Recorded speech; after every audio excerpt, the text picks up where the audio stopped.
The athlete's purpose beyond athletics, the industry leader in sports performance for over 10 years in Northeast Indiana. You can find out more by clicking on the Services tab at the top of this page. Friday Night Lights.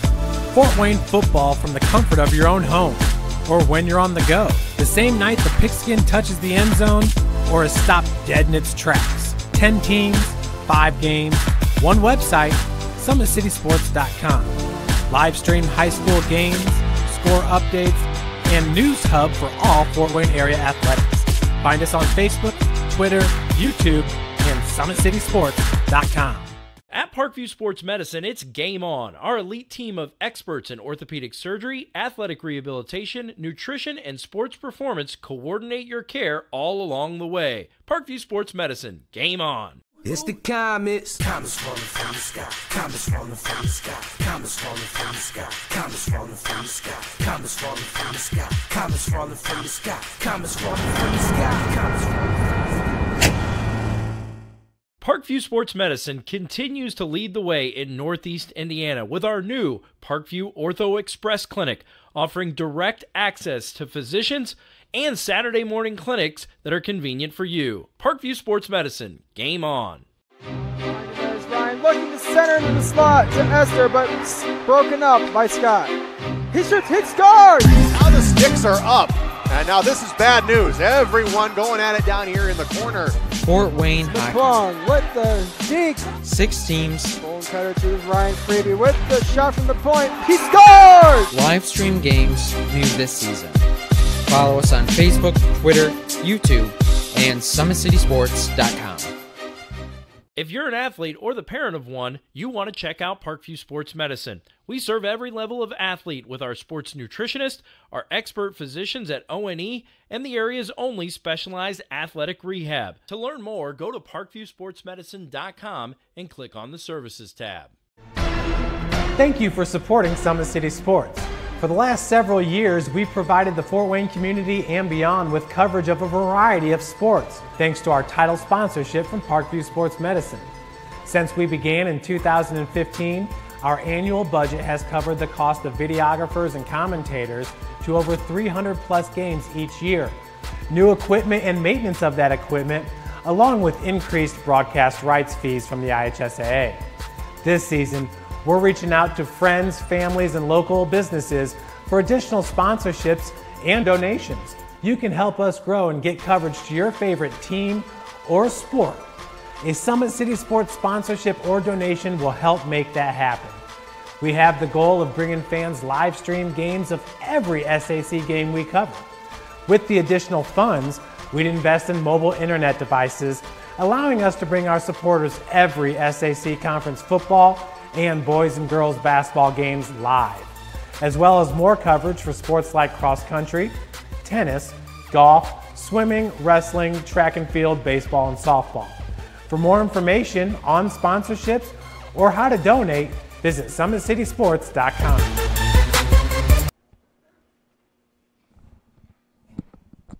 Folks, we're going to take to our national anthem. We'll get right back to our broadcast.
Right down there, you see the ball.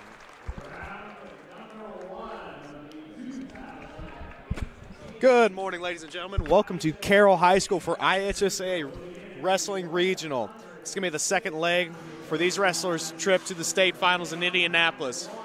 On mat 1, our first match of the day, we're going to have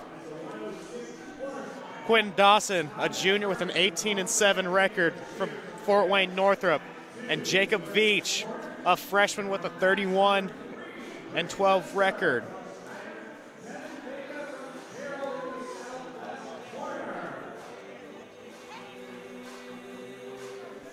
Veach and Dawson for our first match of the day. And right now we're going to have Veach starting off with a little bit of hand fighting, trying to fight for that head position.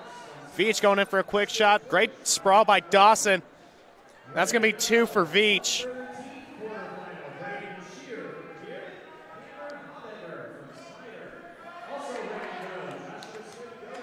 Dawson doing a great job trying to get that escape, get out, and there's a turn for Veach, trapping that wing and working it right now. We'll see if the ref's going to give Veach a near fall on that. And he's going to give him 3 for the near fall. Dawson doing a great job trying to fight out, trying to get that reversal. And he gets it. 1:10 left in the first period. Dawson just fighting, not trying to get out. Regional action. You need to win this first match to make it to semi-state. This is a do-or-die moment for both of these. Dawson trying to keep his season going. Veach trying to make it to the bank. Veach doing a great job trying to turn. And a reversal for Veach. 7-2 with 30 seconds left in this first period.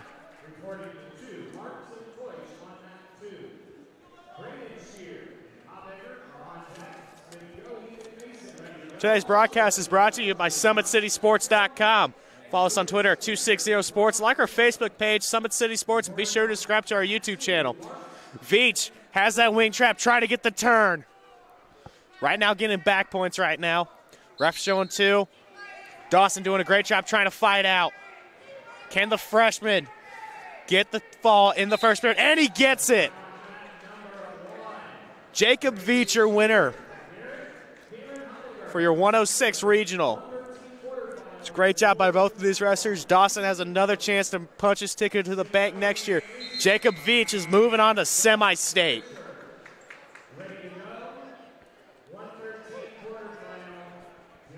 We're going to move it over to mat 2.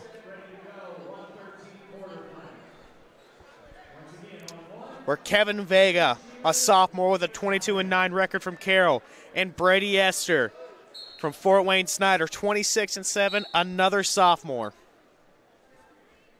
Right now it's nothing for both of these wrestlers. Esther trying to work a leg.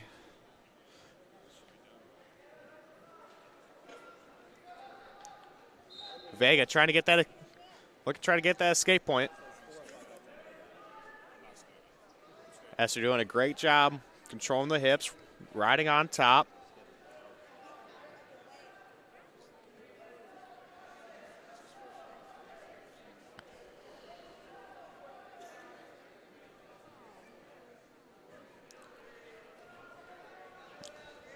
Esther's trying to get that leg in, trying to trap it.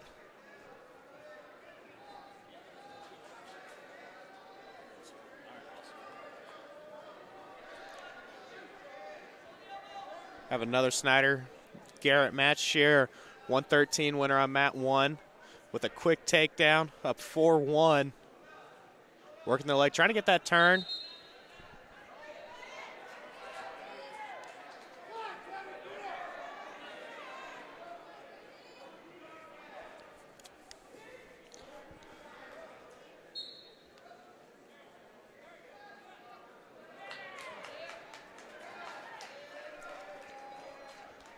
Shear with the turn.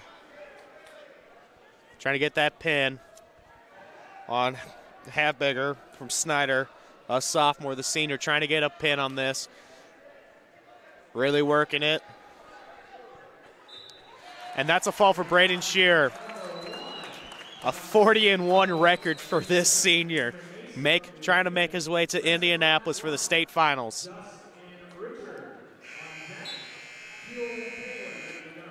Look back at the 106 match on mat 2.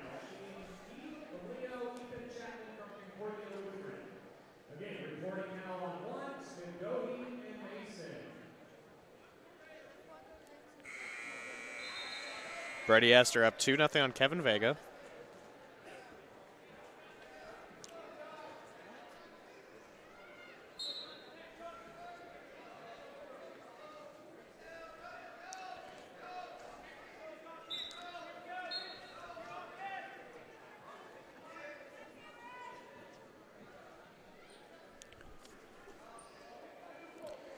Mat 1, we have Joshua Smith Goheen, a 30-4 senior.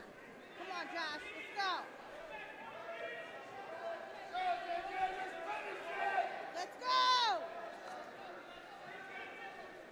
Come on, please. Let's go. Let's go.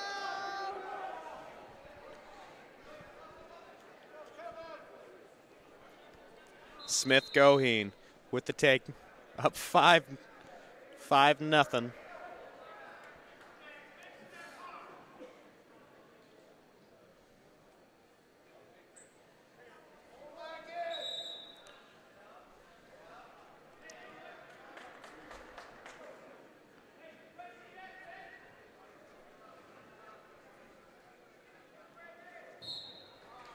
Right now on mat number 2, Joe Just from Carroll, Lucas Richard from Leo, Just and Richard.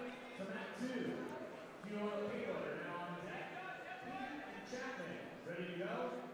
Also 124 final ready to go. David Rogers Potter from Woodland and McCormick from Carroll. Again, reporting to mat 2, Just and Richard. Smith Goheen taking on a freshman from New Haven with an 18-18 record.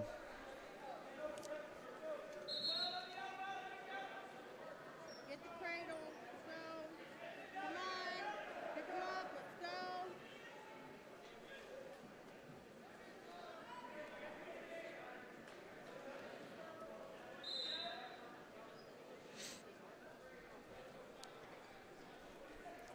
Smith trying to work the leg. Has it trapped up. Good enough. Trying to get the Turk. Get those free back points. Smith doing a great job. Right now up 5-0. Trying to get that turn. That'll be the end of the first.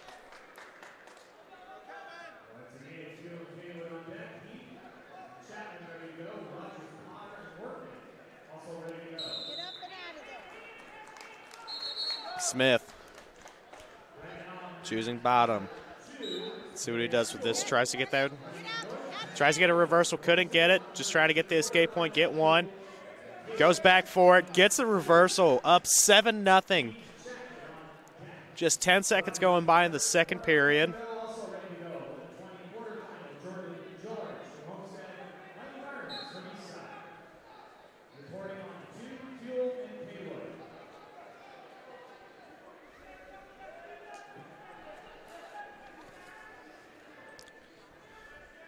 Locking that wrist up. Trying to get something out. Trying to get the turn. Get those back points.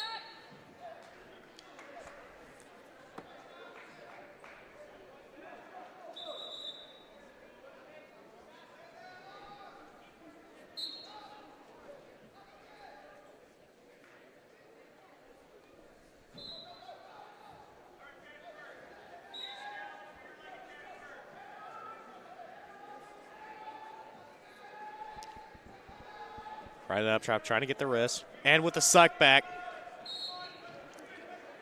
Nothing there.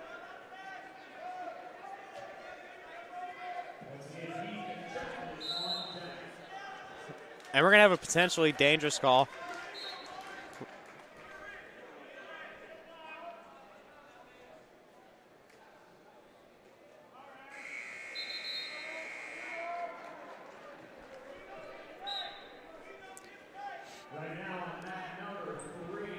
And Smith gonna cut him, goes back for the takedown, gets a leg. He's really trying to crank her down, working that head position, trying to get a trip. Nothing there. Still working that with that single. Has that ankle trapped up. Just trying to torque his body to get it, and he gets no takedown yet. There he goes. Smith up 9-1 with 25 seconds left in the second period of our 113 action.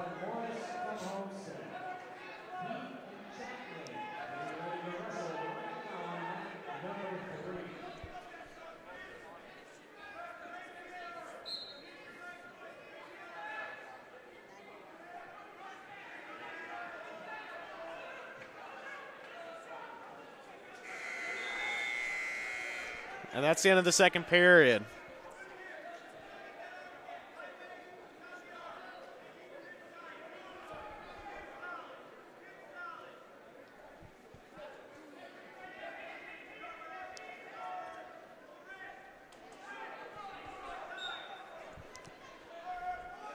Mason choosing top, trying not to give up anything.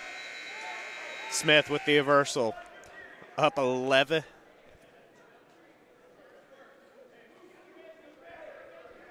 Up 11-1.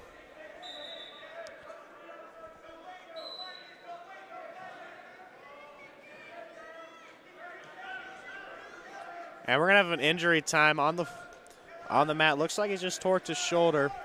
We're gonna move it over to our mat 2.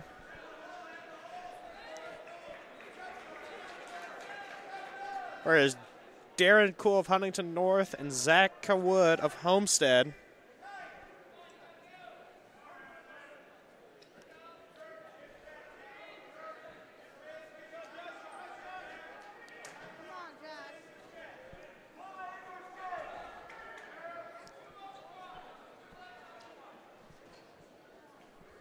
I'm sorry, that was Ian Heath and Ethan Chapman on mat 2. Right now tied 2-2 in the first.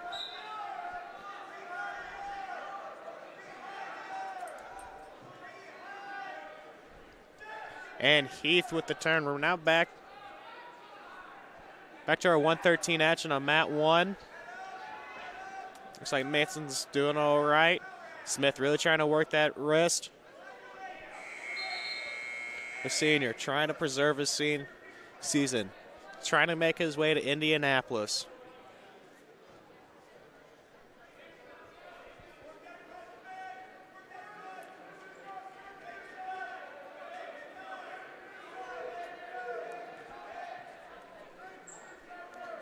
Under a minute left in the third. Smith up 11-1, trying to get something. So has control, and he gets the back points. Can he get the stick? Mason still fighting, not giving up on this.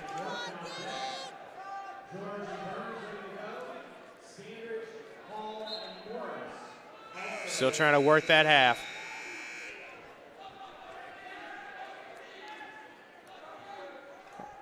"20 seconds left in this third period. And Smith's going to get the 3 back points on that.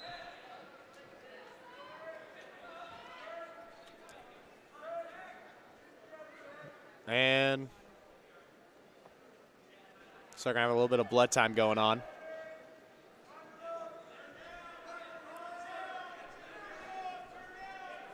Going to move it over to mat 3. Zach Wood, a junior. The 19-10 record over Darren Cool, a sophomore with a 30-8 record. Third period. Cool, desperation mode, trying to preserve his record. Has a great job right now as a sophomore. Wood has a junior trying to preserve his season, trying to make his way to Banker's Life in Indianapolis on February 16th and 17th. Top 4 will advance to semi-state in each weight class. Cool, has a leg in, really trying to work it.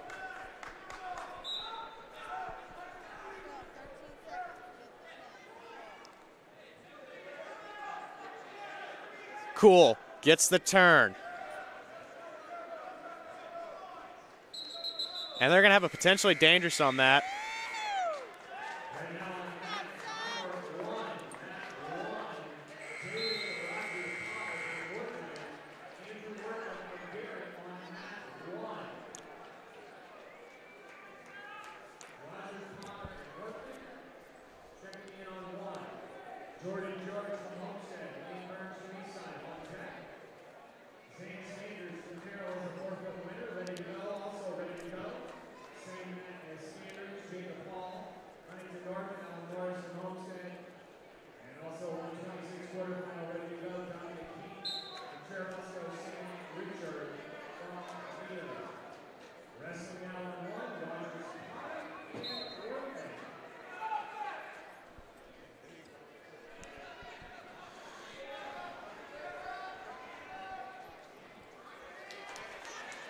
And we're going to have a quick turn at our 120.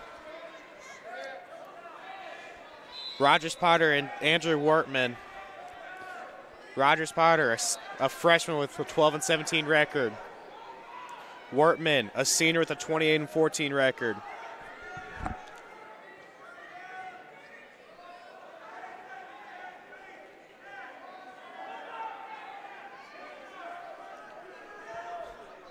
Wortman up to a quick 5. Gets another 2 near fall. Gets the turn again. Trying to get the pin.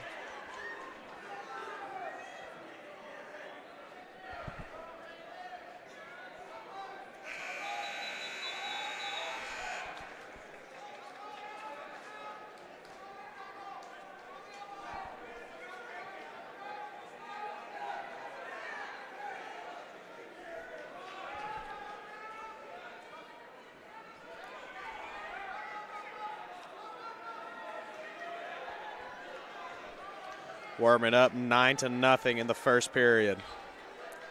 Under a minute left.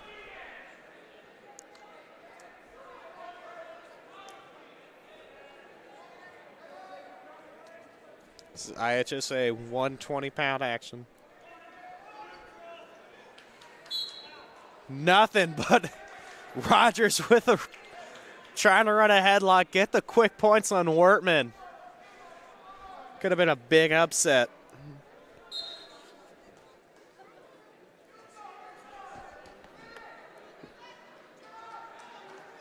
Rogers just trying to get some, and he tries getting the headlock. Gets 2 on that. That's going into the Rogers with some late points in the at the end of the first. On to our second period.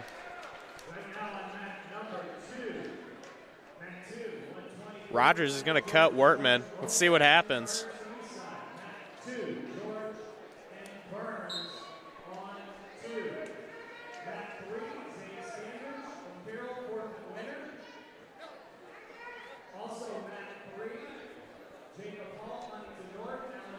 Rogers. Rogers only a freshman, so tries a headlock again and gets it. He is not giving up on this season. Let's Wortman up. That is 5-10, 5-11.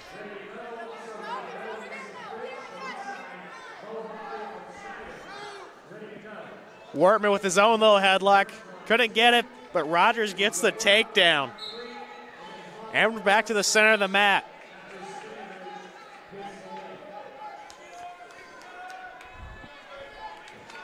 Wortman not trying to end his career today.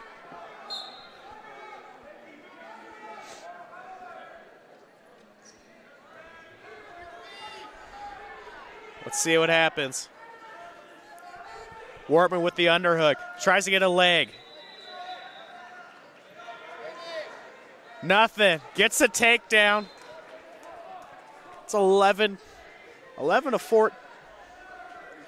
14 with under a minute in the second period. Wortman getting the turn. Let's see what happens. Rogers trying to fight. This is a great job by the freshman. getting down early but fighting back into this match. Rogers still fighting to get out. Wortman trying to work that turn, end this match. 20 seconds left.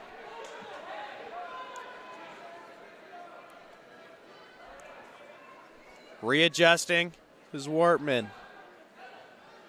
Still working it. Wortman trying to get this turn with under 10 seconds. Can he get it? That's the end of the third. Wortman up 14-7 on Rogers. Let's see what happens. He's going neutral. Let's see what happens. Third period.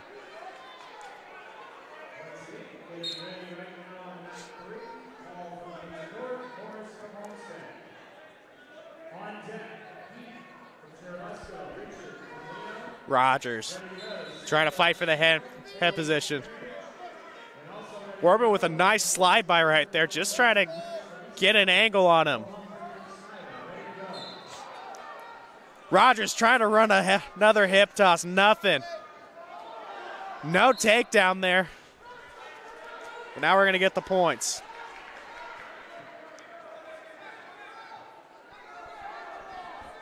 Wortman getting that near fall from earlier, up 19-7 with a minute 15 left in this third period. Rogers trying to fight, stay in this match.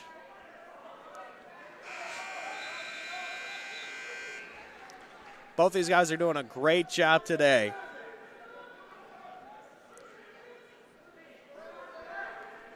Under a minute. Rogers down 12. Under a minute left. And we're going to see if the ref called on that.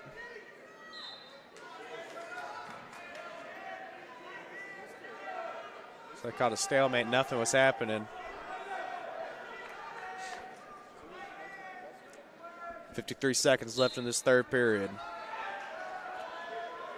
Wortman with a quick turn. He's just trying to end it. Wortman just needs to sink his hips to get the stick. And that's 3 with the reversal.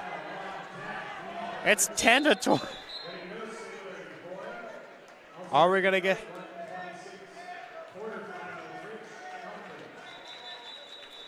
Let's see what's going on here.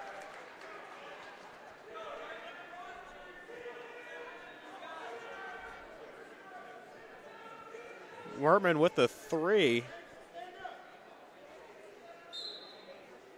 All right, they're going to call the tech fall. A technical.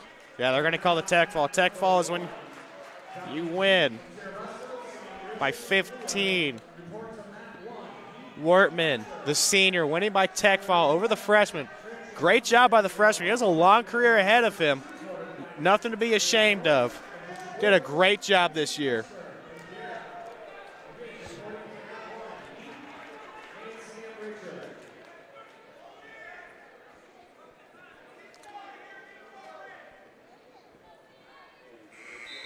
Mat 1 at 126. We have Sam Richard, a senior from Leo.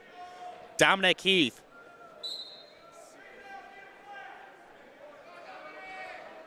Heath.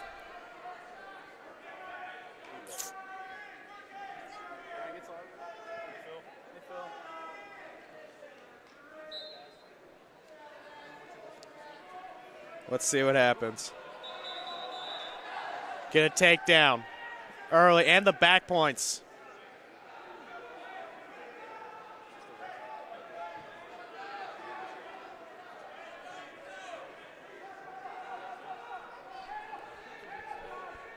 Heath and Richard. Heath, a sophomore.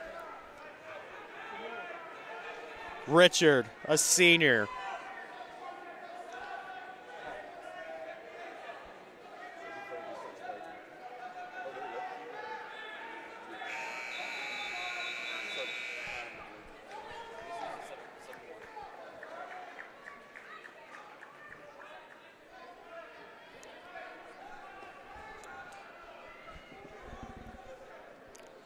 And Heath's going to get a little bit of a reversal here. We're not going to get a takedown on that. Richard had control on that. But ref thought they were both out of bounds. A little questionable call there, but we can't argue with the stripe on that. This isn't college where they can challenge the call, which is quite interesting when you get into those tough matches.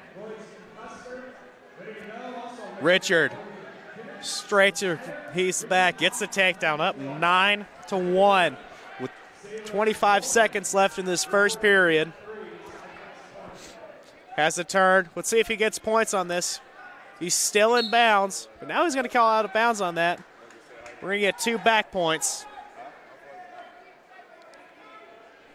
Sorry about that. Looks like our scoreboard wasn't wanting to respond to me. Richard up to 11-1 with 18 seconds left in this first period of 126 action.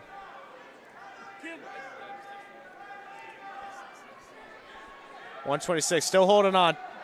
Under 10 seconds. Not wanting to give up anything. Richard, a senior, trying to keep his career going. That's the end of the first period. Richard coming up to a dominating start. 11-1 over Dominic Keith. Only a sophomore.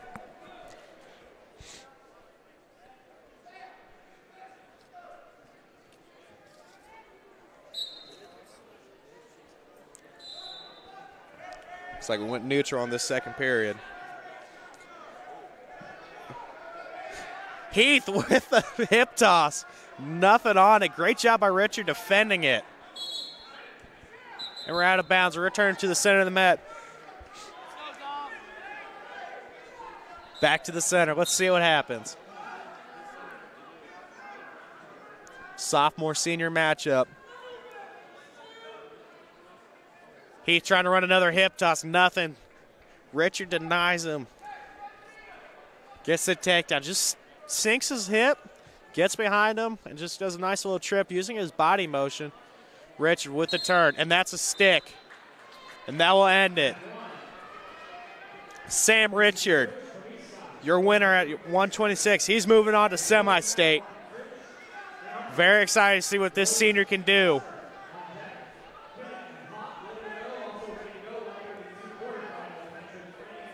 Oh, little shoulder bump right there.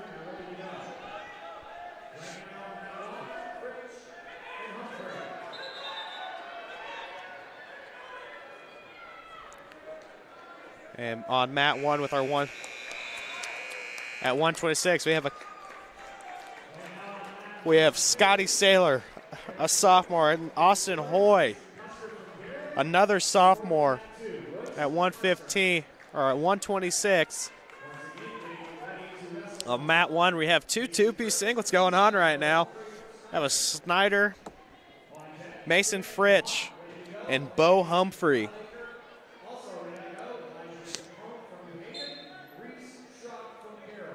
Let's see what happens with this. Fritsch, a freshman.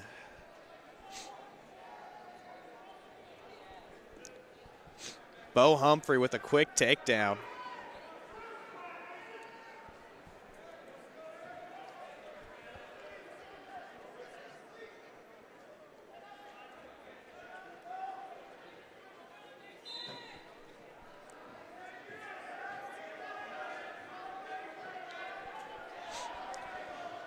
Humphrey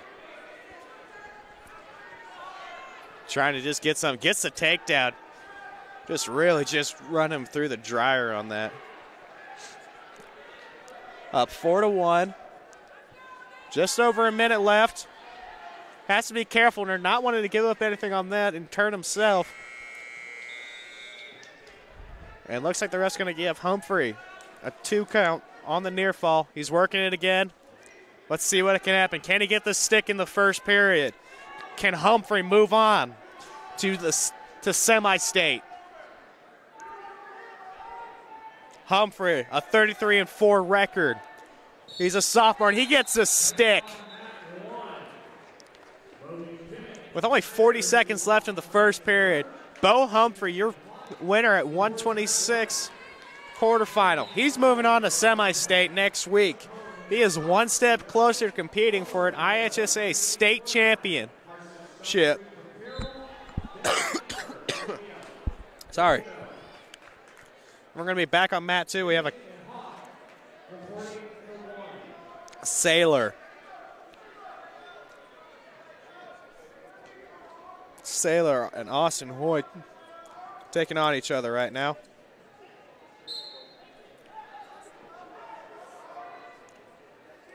Over on mat 1, we got a quick turn at 132. Ricky Hott of Huntington North gets the quick turn on Logan Kimmett.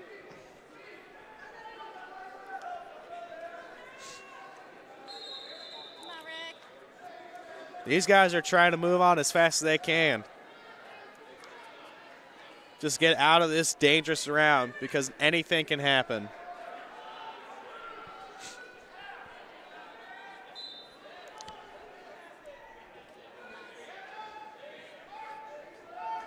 Ricky Hott, Logan Kimmett.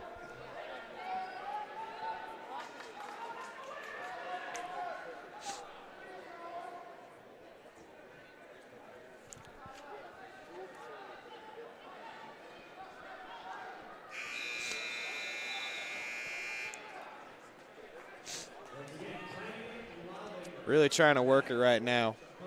Under a minute left in this first period. Hott with the leg in. Trying to get another turn. And we're out of bounds. Returning to the center of the mat. Great job by both of these wrestlers. Parkview's Ortho Express Clinic is your home for all your orthopedic needs. Instant access to physicians, x-rays, physical therapy, performance, and our sports dietitian are all at our fingertips at the new Parkview Ortho Express. We meet the athlete when and where they are playing inside the Sport 1 Parkview Fieldhouse with evening and weekend hours. Parkview Ortho Express. Learn more at parkviewsportsmedicine.com. Speaking of that, it looks like we're going to have a little bit of blood time going on right now. I'm going to move it over to mat 3.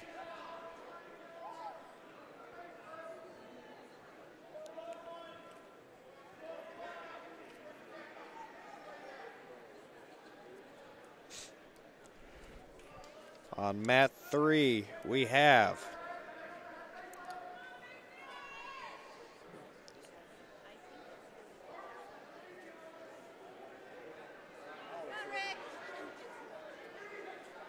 looks like I have Mason Custer and Eric Roost Allures back on the action on mat 1. Roost getting the quick takedown. Really trying to work a leg, get the turn.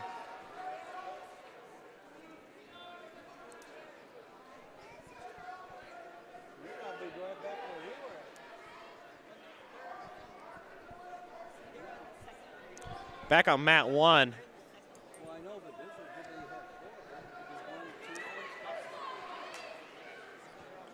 Hott is up 7-1.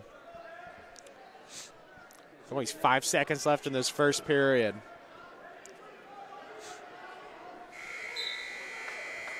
That's going to be the end of the first. Let's see who's going to get the choice on this. Choice is going to go to Hott. He's going to, or Kimmett, he's going to defer.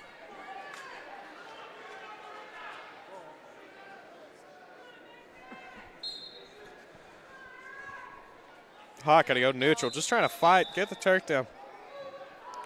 Get another 2. Just pummeling right there. That's a takedown for Hott. Just trying to run the leg. He's getting out of bounds, but he gets a takedown.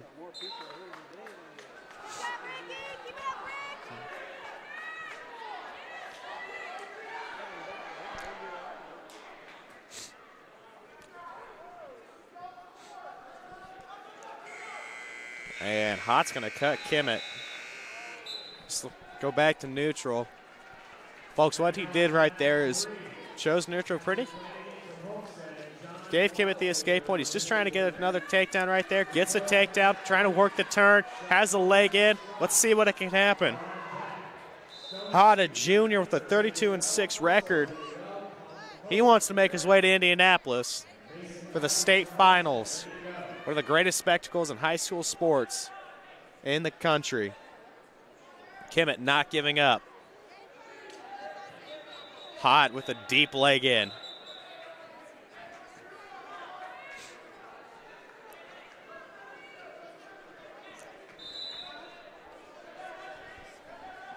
Hot riding on top with just a minute left in the second period, up 11-2.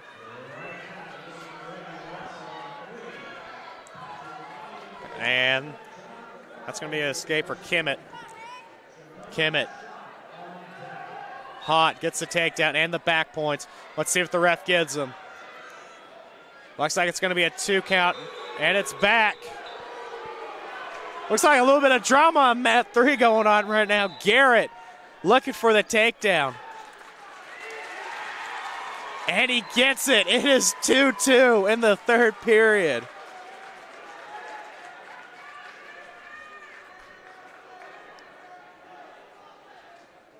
Folks, this is why we love regional action. Is just insane. Anything can happen.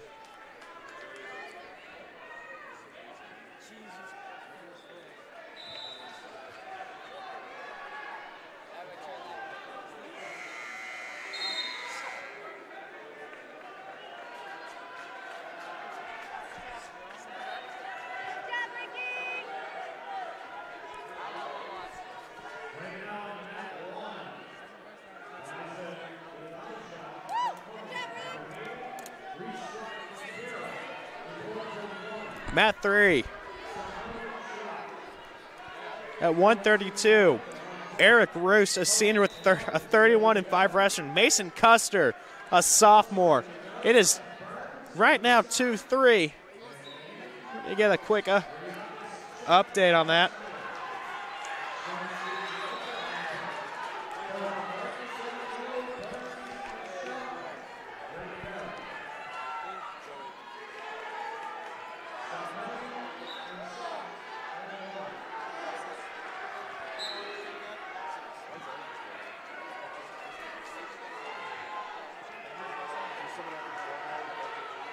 And we were right. Mason Custer down by 1.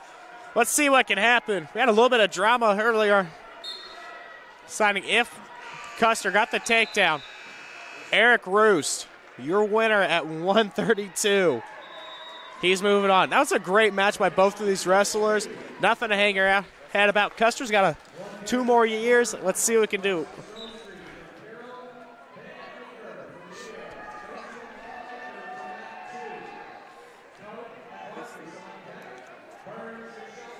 At 132 back, we have Reese Schrock and Elijah.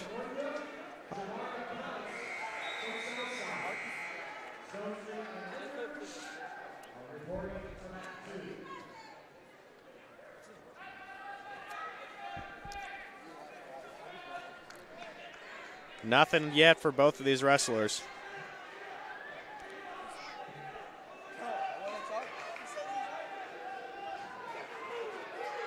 Nothing. Great scramble by both of these wrestlers. New Haven coaches, nothing giving up, and that's a takedown for Eliza Chacon.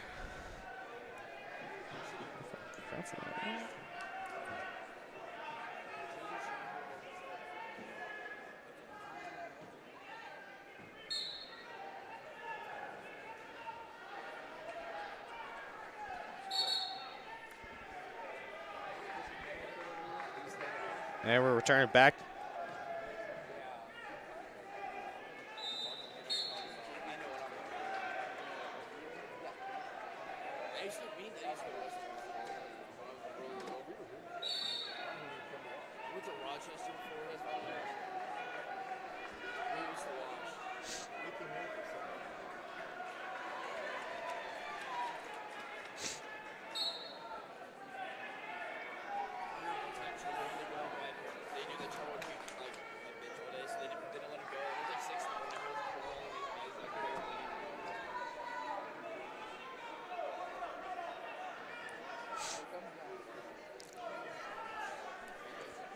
Got 2-2 on the mat, tied up. Reese Schrock, Elijah Chacon.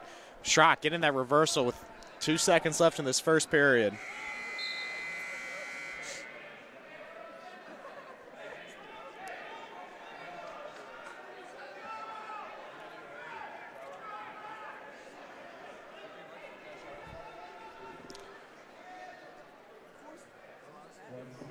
Mat 3, we have a Carroll Leo matchup. Ben Eicher and Carson Stone Street. Chacon trying to work a leg on Schrock. Let's see what can happen. Chacon gets that leg in. Low high on it. Let's see what he can do. Just trying to return Schrock to the mat. Schrock has that ankle. Really wants to be careful with that. Doesn't want to get the potentially dangerous and restart. Schrock really trying to work that turn. All he needs is cut the corner.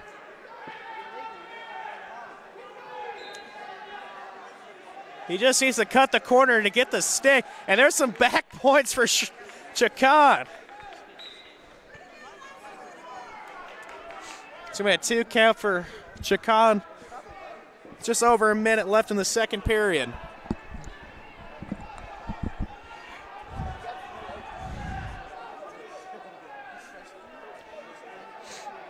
Elijah Chacon, only a freshman from New Haven. Schrock, the junior. Schrock trying to make his way to Banker's Life in Indianapolis. Schrock trying to stand him up. Chacon just a little too high on him. Chacon's doing a great job just holding on. If Schrock just needs to pop his head out. And he does. That's a reversal. Tied up 4-4 with 30 seconds left in this 132 quarterfinal.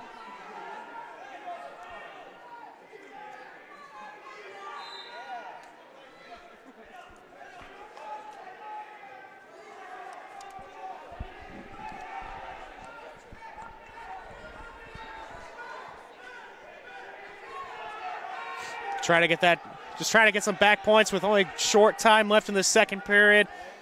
And that will be the end of the second.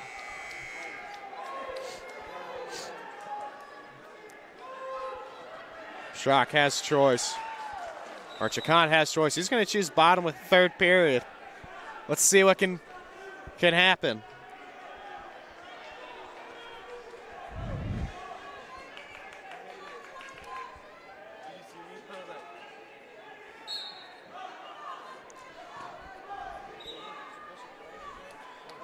Schrock trying to work, trying to get that leg in. Looks like he has it. Let's see what he can do.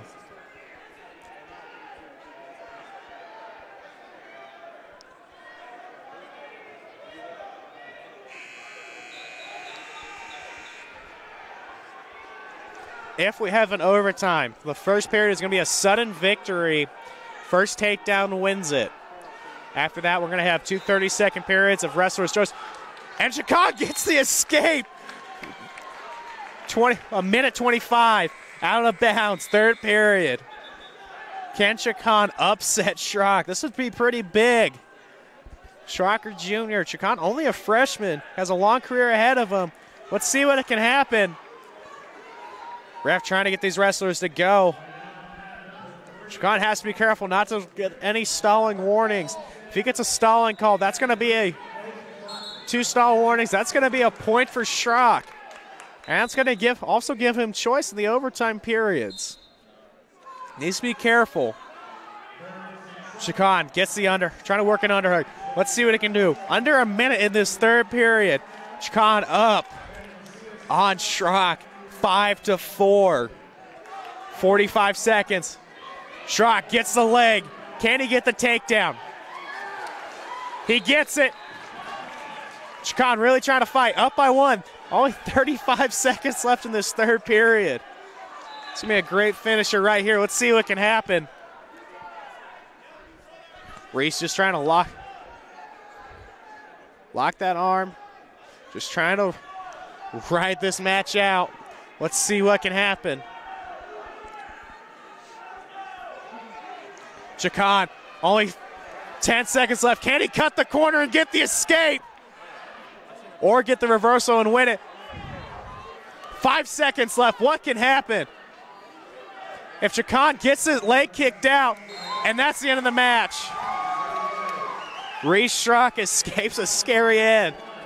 Chacon does a great job battling. He has a long career ahead of him. He's only a freshman, so let's see what he can do in the next coming years. Great match by both of these guys. Indiana wrestling's one crazy sport. I mean, anything can happen. You have upsets at any moment. Mat 2.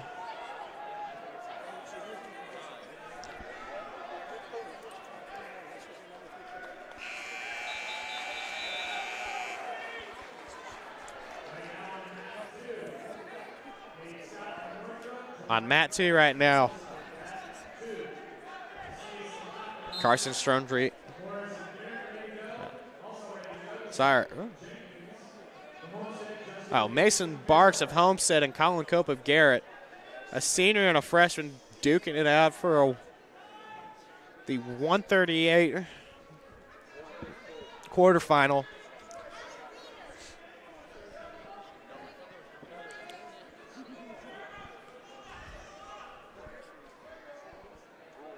Barks up 2-0 on the freshman. Under a minute left in this first period.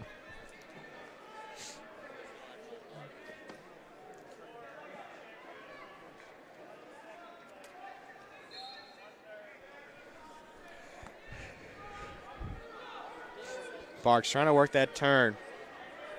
Barks with a 26-5 record at 138.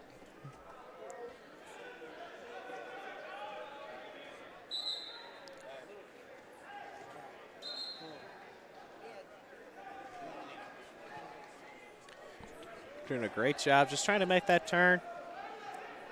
Trying to work an arm lever right there. Just trying to work him up. Try to work it. Under 10 seconds left in this first period. Oh, he gets it. Let's see what he can do with only short time left. Is he going to get the turn or is he going to get the back points? Looks like the ref's going to give him a 2 count on the back points. And that's going to send it into the second period. Barks up 4-0. On Cope. Cope's only a freshman. He has a lot of time to get back in. Has another 3 years of wrestling action. And what's the best out of him?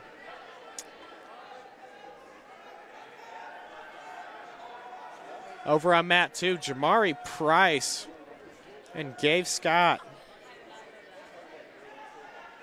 Price ranks, I believe Price is ranked 17th in the state at 138. Let's see what he can do to make it to Indianapolis and move his rankings up.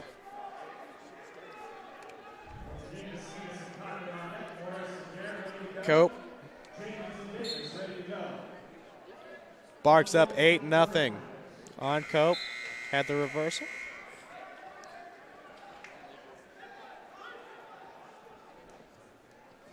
Barks doing a great job trying to fight, just trying to work something in there.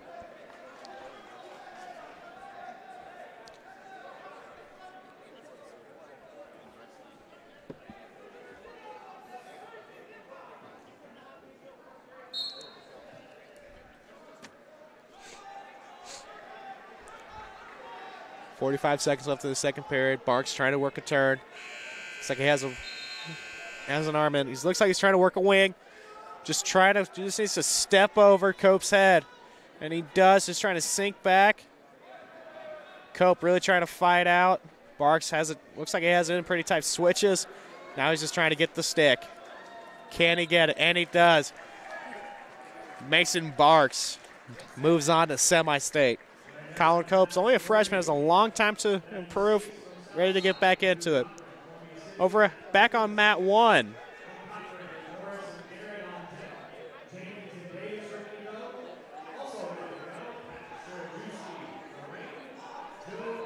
Over on mat 1, we have Seth Burns, a senior. Rika Shelton, only a freshman. Let's see what can happen. Seth Burns is up 4-2. Make that 6-2. Got the quick reversal. Let's see what he can do. Can he get the turn? And move on to semi-state. Burns doing a great job.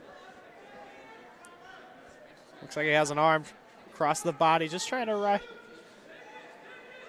Gets the cradle. Can he lock it up?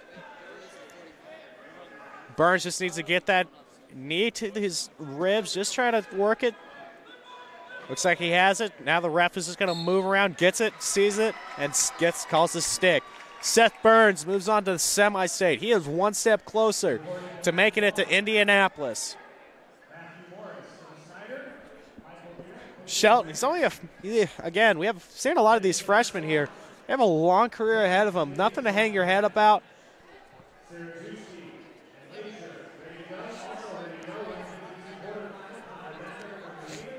Mat 3 at 145. Ben Macias, a senior with a 25-2 record. Andrew Cochran, another senior, so this is going to be really interesting. We're going to see what happens. Both of you guys are going to keep their career going, not wanting to give up anything.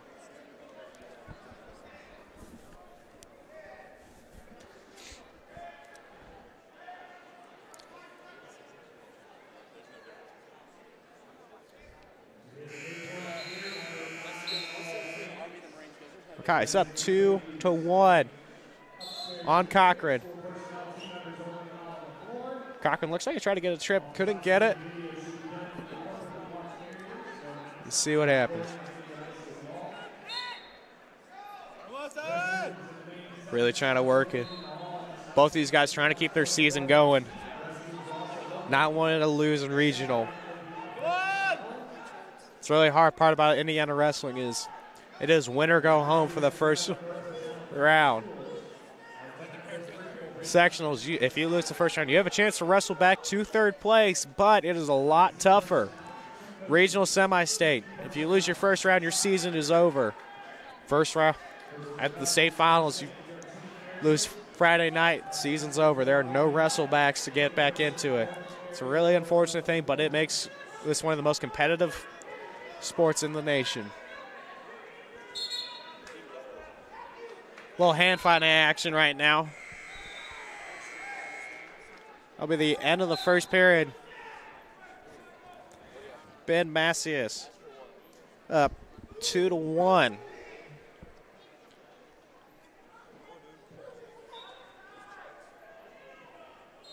See what happens.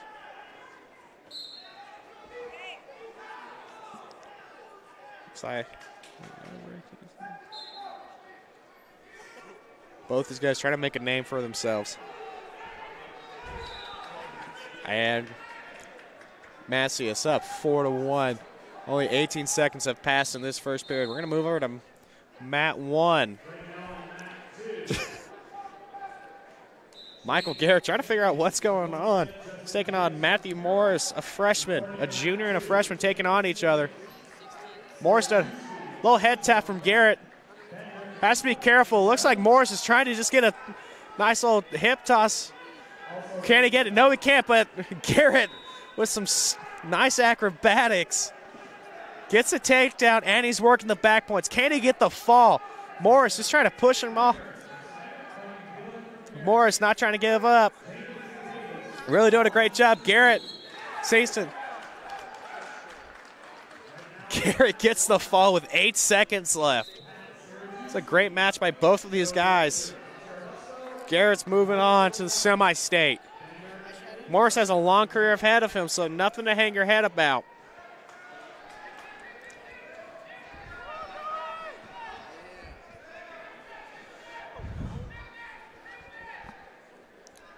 Back on Mat 3, excuse me. It's 4-2. It's going to be another takedown for Macias.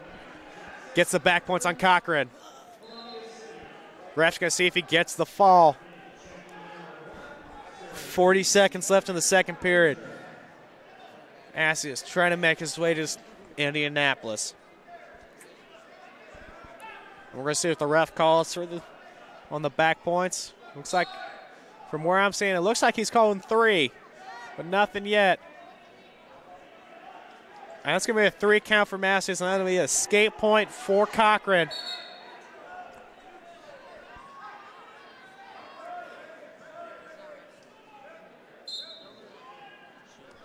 Let's see what happens. Just trying to work it. 5 seconds left in this second period. Cochran just trying to get a shot in. Nothing on that. 9-3 going into the third period for this 145 quarterfinal. Cochran choosing bottom, just trying to get some points on this match, trying to keep a season going. This could be the last. This could potentially be either one of these wrestlers' last match for the career, for their high school career. If Masses doing a great job riding on top. 10 seconds have gone by in this first period or third period, and that's going to be an escape point for Cochran. 9-4. Both these guys are going back neutral. Let's see what can happen. 1:37 left. Nice little head tap. Gets a leg trap. Let's see what he can do. Nothing yet. Ooh. Could have been dangerous right there for Macias.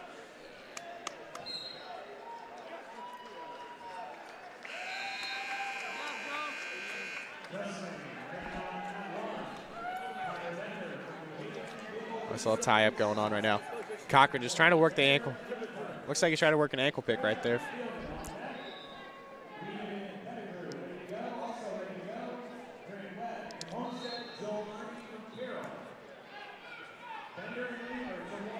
And looks like we're going to have some blood time going on right now, or an injury time.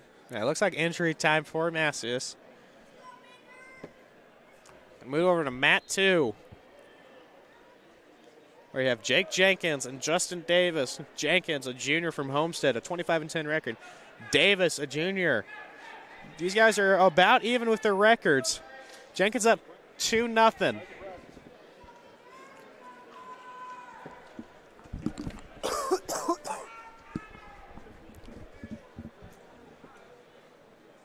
Minute 20 has gone by in the second. Left in the second period. Jenkins up 2-0.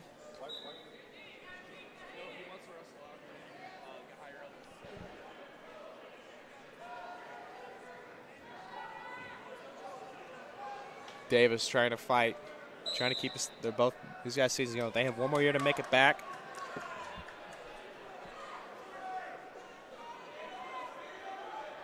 Over on mat 1, we have Connor Bender, a senior from New Haven, and Cable Leaper, a senior from Eastside. Both these guys trying to keep their careers going.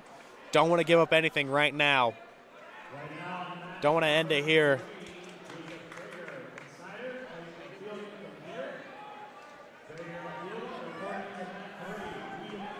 Leaper up 2-0 with the minute 30 left. Back on mat 2. Jenkins still up 2-0. Only 17 seconds left in the second period. Jenkins up 2-0. Davis doing a great job. Trying not to give up anything. Still stay in this match.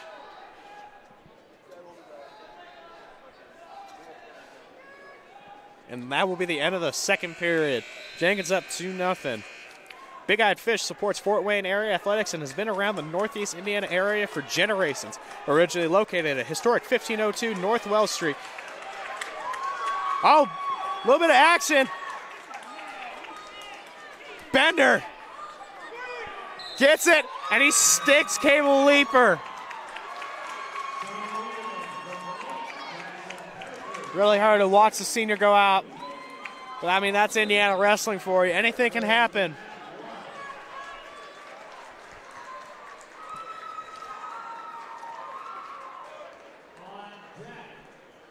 Great job by both of these wrestlers.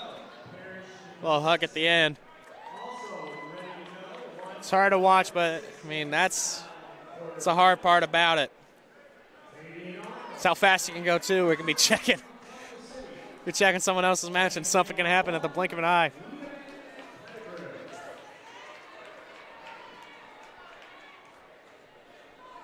Back on mat 2. Jenkins up 4-0 on Davis with a minute 10 left in the third period.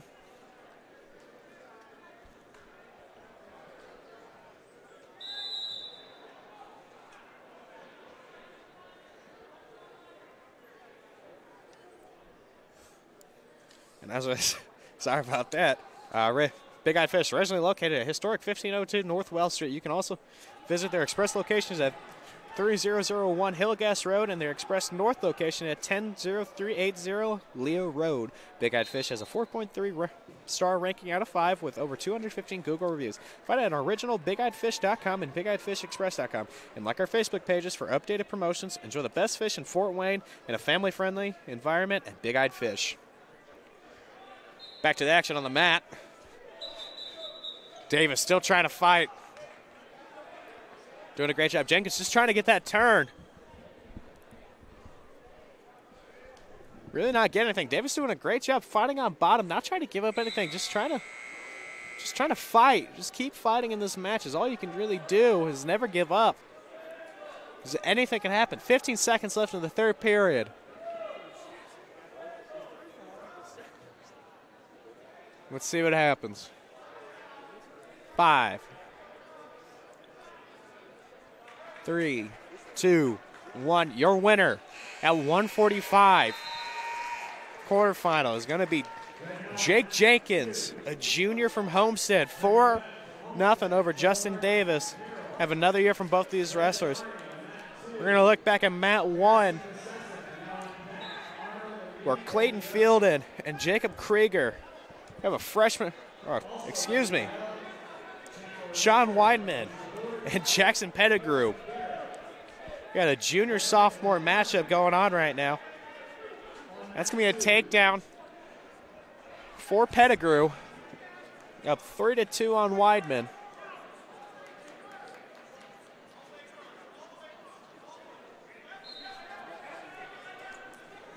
Pettigrew's just trying to get some coaching points. Nothing, no back points on that. Looks like he was just out of bounds on that. In college, that would be back points just because he is. There is still a wrestler with some form of his body still in the circle. So we're just going to see what happens. Weidman just trying to get a quick turn. Really dangerous right there. And Pettigrew just sits and waits. Doesn't want to follow. That's going to be a 2 near fall for Pettigrew. Up 5-2 on Weidman. Going into the second period.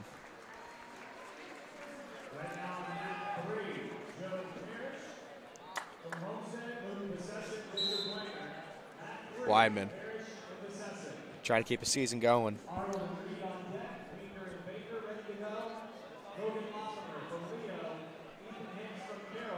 Takedown for Pettigrew. Up 7-2.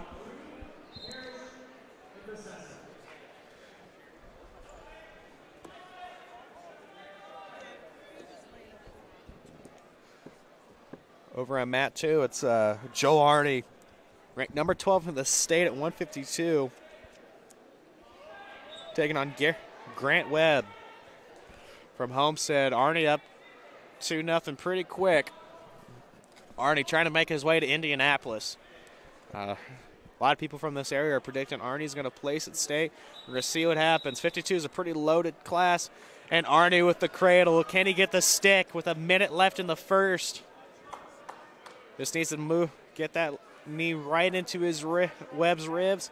Nothing on it. But that's going to be a 3 count for Arney. Up 5-0 with 50 seconds left in the first period.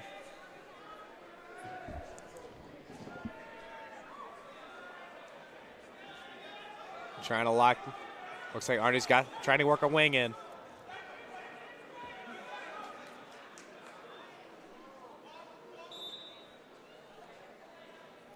Arney, can he get the stick? He's got it locked up. Can he get it? And there he goes. Joe Arney moving to semi-state. He is one step closer. Oh, he's moving on to the next level. I wouldn't say one step closer because he's got to make it past the first 2 rounds of semi-state to make it to state. But he is one step closer to doing it. Back on mat 1. Pettigrew up 7-2 on Weidman.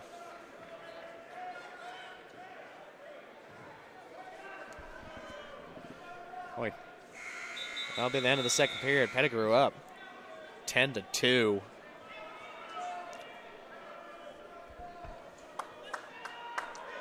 Let's see what happens. Weidman choosing bottom, trying to get something.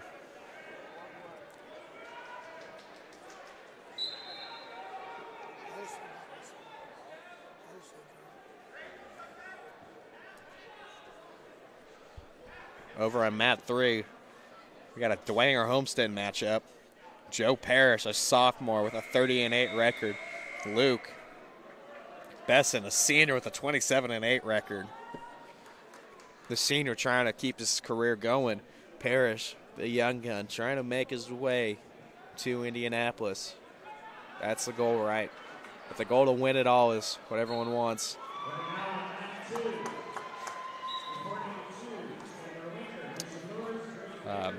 Mat 2, a quick pin from Hunter Reed. A perfect 36-0 record. He's ranked number 6 in the state at 160. Got a really exciting match. Match last year, or last week. Pettigrew with the stick on Weidman. Weidman has another year to do it. Let's see what he can do next year. Pettigrew, a sophomore. He's moving on to semi-state. He will face Joel Arney in the 152 semifinal. So that's going to be a really exciting match right there. Over on mat 3, Parrish up 4-0 on Besson. Second period with just over a minute left.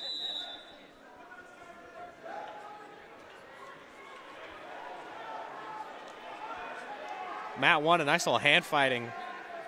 Nice little hand fight right there. Don't worry about mat 3 right now. Can Besson get back into this match with 45 seconds left in the second period of this 160-pound quarterfinal? Looks like Parrish has that leg trapped up. Can he get the turn?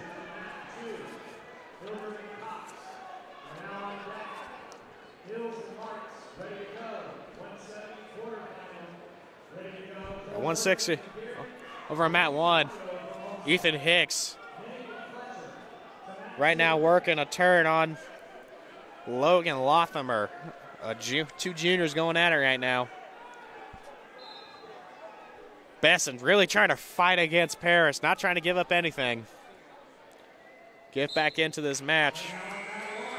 That will be the end of the second period.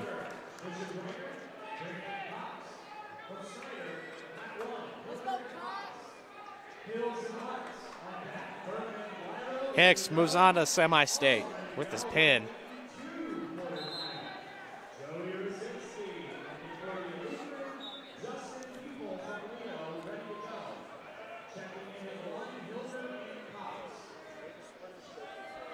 Parrish goes in for the shot.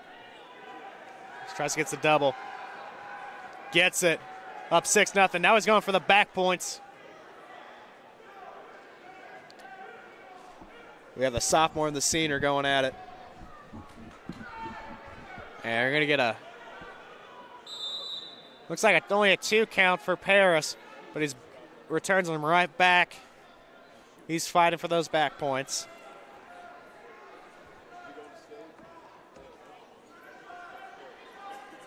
Really working it. Can he just sink his Hicks back? Really don't want to see her go out like this. But, I mean, it's Indiana wrestling. Joe Parrish, your winner at the quarterfinal match. He's moving on to semi-state.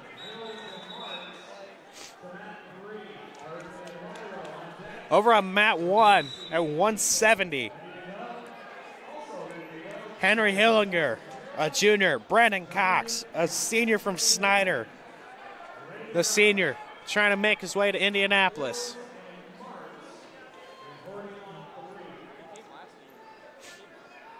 Cox goes in for that little knee pick, trying to get it. Hillinger just denying him. Hillinger has the leg. Cox doing a great job trying to whiz her out.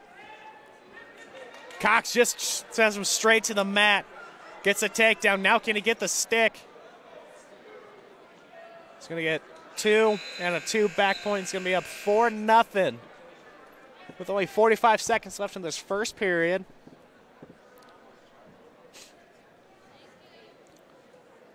Cox is trying to show that he's really not doing anything, trying to get the quick stalling call. But Cox just trying to get the turn. Has a Turk in. Really just trying to work the back points.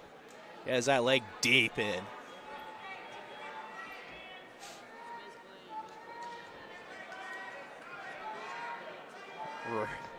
Cox is deep in on that leg. Just trying to look at the ref, show that Hilger's not really doing anything.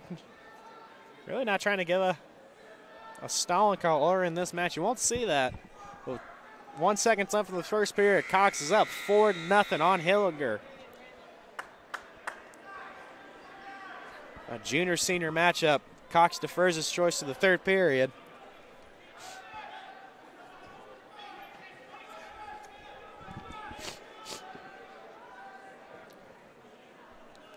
Clock's reset for 2 minutes. He's going to do a freestyle start on Hillinger. We're going to see what happens. Is he going to try to just cut him?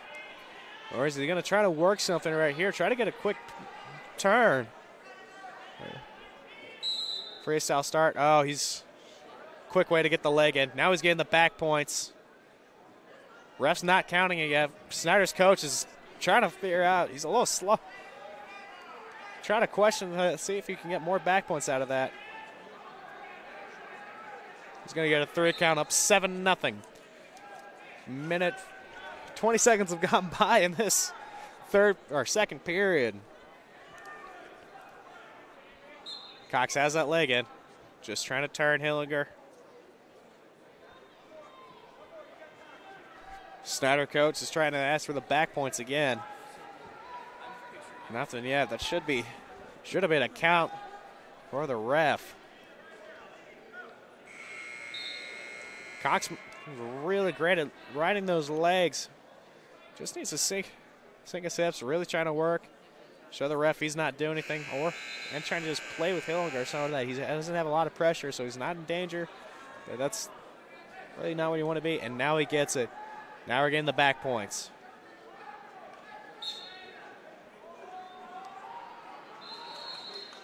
And he's back. Hillinger just needs to rotate himself just a little bit more to get out of that dangerous situation. Cox needs to be careful there, not get a figure 4, because that's going to be a potentially dangerous. But he stays out of that. Cox gets the stick. 33 seconds left of the second period. He's moving on to semi-state.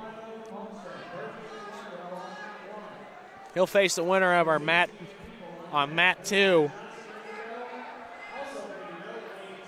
Where we have Lake Minnick, a junior with a 40-2 record, versus Jacob Fletcher, a junior, the 27-15 record. Lake Minnick up 13-2. Make that 15-2. And Minnick ranked in at number 10 in the state. And he's going to get the tech fall, winning 18-2. Be Cox and Minnick for your semifinal. Over on mat 3, we have Parker Hills and Tristan Martz, a senior and a sophomore. Hills up 2-1. Looks like Martz is trying to work a leg in. Hill's doing a great job denying it, holding onto that foot. Mat 1, we have Braden Wyro, a senior with a 34-1 record at 170. It's really exciting to see this guy compete at semi-state.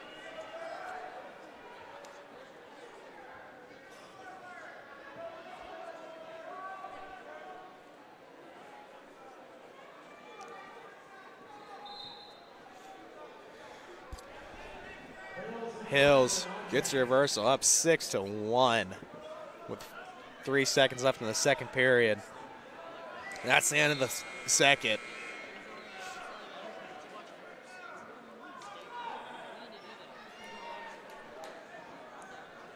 Hills just trying to catch his breath right there.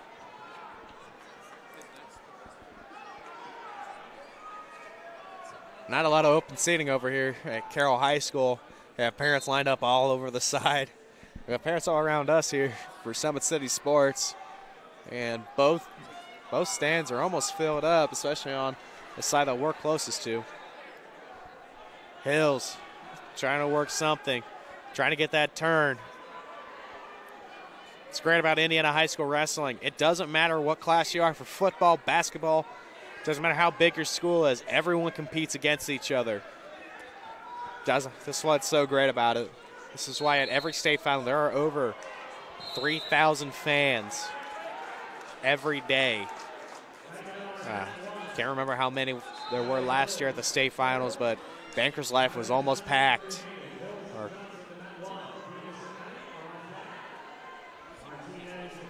Bankers Life can fit a lot of people, and it was almost filled. The only seats that were available were the ones at the top of the arena.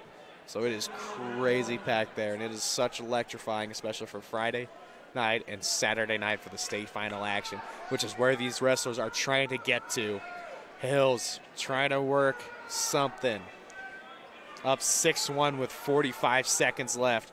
Needs to be careful not to give up a pin late.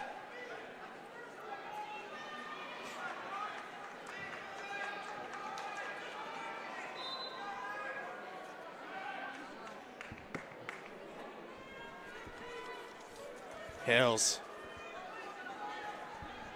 Looks like Mart's got a reversal on that. Hills needs to be careful with 19 seconds left in this third period not to get stuck here or give up that 3 near fall, because then it'll send it to an overtime match, and overtime's where everything gets interesting. Over on mat 1, we have Kyler Bills from Carroll, a freshman, and Jonathan Johnson, a senior, with a 31-1 record. So this will be really interesting. Johnson has another takedown, cuts Bills. Hales wins it at 170. And we're going to return to the center of the mat. 182. Jonathan, ranked in at number 7. He was a qualifier at 170 last year. So he's trying to make his way back to Indianapolis. He knows the feeling of being there on Fridays. Johnson up 6-3. He is right now. That's another takedown for Johnson, and he's going to cut him. Didn't like what he had. That's 8-4. Bills trying to run something. Looks like he's trying to run a quick hip toss. Couldn't get it. Tries it again. Bills really just sinking his hip level. He's just staying calm, not trying to get worked up. That's going to be another takedown for Johnson. That's 5-10. Bills has a long career ahead of him as a freshman, so we're going to see if he can work it. And we're out of bounds. Return to the center of the mat. Looks like Johnson has his wrist taped up. Looks like he might have hurt it in practice, which is a common wrestling injury. No big worry. That's another takedown. That's 12-6. 20 seconds left in this first period. And we'll return to the center of the mat. Johnson ranked at number 7. His only loss is to Connor Graber from Northridge. It's been really exciting. That's another takedown for Johnson. Up 14-6 going into the second period.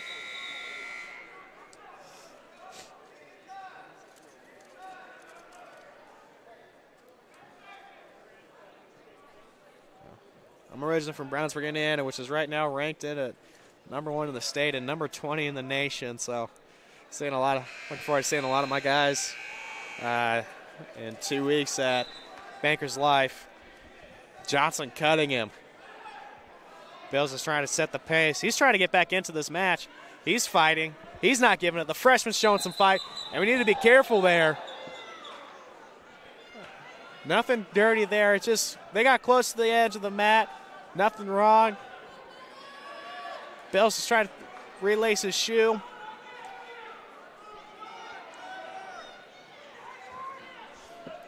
Both of them are real. This is a combat sport, you know. We're going to see a little bit of, there's going to be a little roughness, but nothing dirty there from either of the wrestlers. Johnson gets a takedown. Let's see what he can do. He doesn't like it. Cuts him. Now it's 16-8. Minute 30 left in the second period.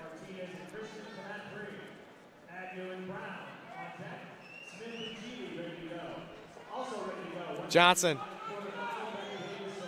gets a nice little lift. And we're returning to the center of the mat. No one's out. Not out of bounds. Johnson up 18-9.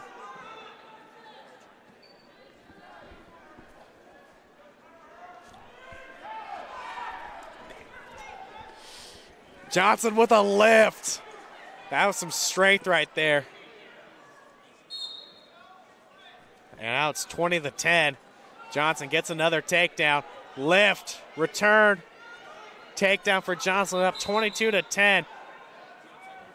Looks like his headgear not happy right now. Just refixing his headgear. Looks like I got a little loose. I had a pair like that, you know. It just happens. It gets a little loose. Nothing wrong with it. Just tighten up. Maybe add a little tape to it. Johnson trying to work a tie. Just trying to see what he likes. Trying to work a collar tie. Bills with a nice little slide by there, trying to work it. He's still fighting. He's not giving up. That's what we like about it. Johnson trying to gets a takedown. Let's see what he.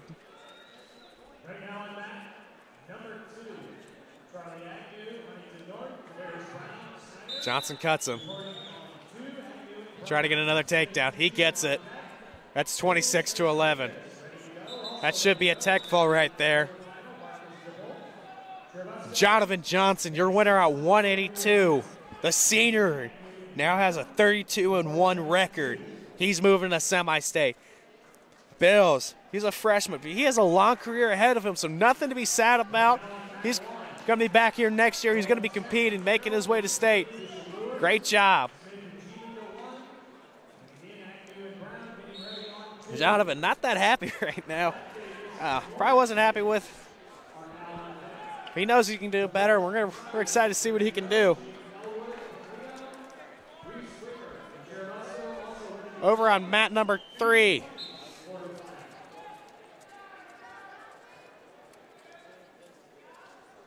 Over on mat number 3 right now. It is John Martinez, a senior from Eastside, and Cameron Christian, a senior from Snyder. Christian up 6-0 right now near the end of the first period. This is gonna be one of our last 182 matches which is on mat number 3 right now. Snyder showing the one-piece and their two-piece singlets. Both look really nice. The two-piece singlets are becoming a little bit more popular. You're going to see them at Flow Wrestling's Who's Number 1 tournament. You're going to see them at a lot of the big national tournaments. Eastside wearing John Martinez showing it right now.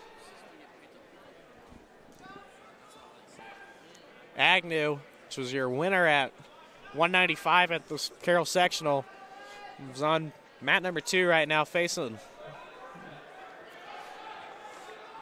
Tavares Brown, a senior. So we got a junior-senior matchup.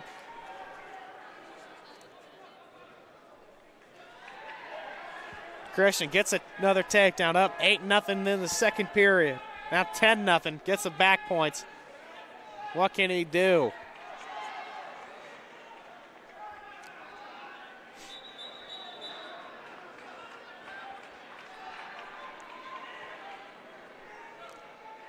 Christian has a nice little lockup. Over on mat 1. Nolan Smith versus Mitch Gigley.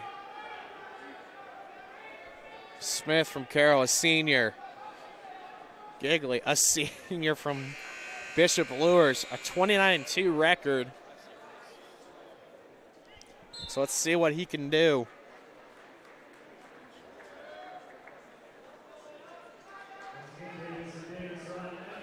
We're really excited to see what either one of these wrestlers can make it. Cameron Christian, your winner with a tech fall, 16-0. We wish John Martinez the best in his career. We're excited to see Cameron Christian move on to semi-state. Once you win the quarterfinal round, you are in semi-state, but the next two matches really are drastic. You need to get a great placement for seeding, because seeding will mean everything. It can mean the difference between losing in the ticket round or punching your ticket to state. So really need to win out and get that championship. Over on mat, the next match on mat 3.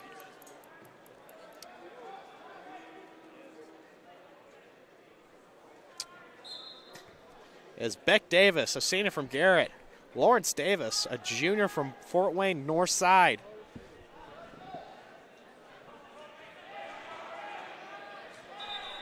Gigley trying to run a cradle. Keeping it simple. This is Indiana High School Wrestling, so nothing's ever too simple when it comes to decisions.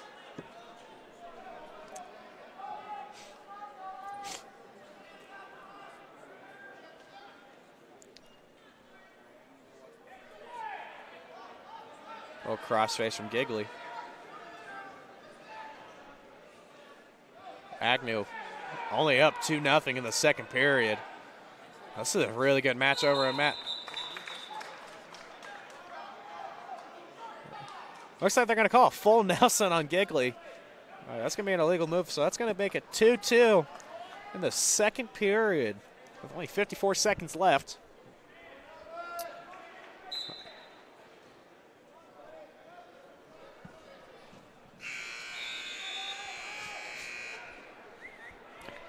Charlie Agnew up 4-0 on Tavares Brown. Tavares going to go neutral, give Agnew another point. He's going to try to go for that takedown and get those near fall points. If not, or even better, get the pin. That'd be a huge upset. Agnew ranked 16th in the state. Beck Davis ranked 18th in the state. We may see another matchup of these two at 195. That was our sectional match. Still 2-2 going into the third period between Mitch Gigley and Nolan Smith. Anything can happen. Let's see who's...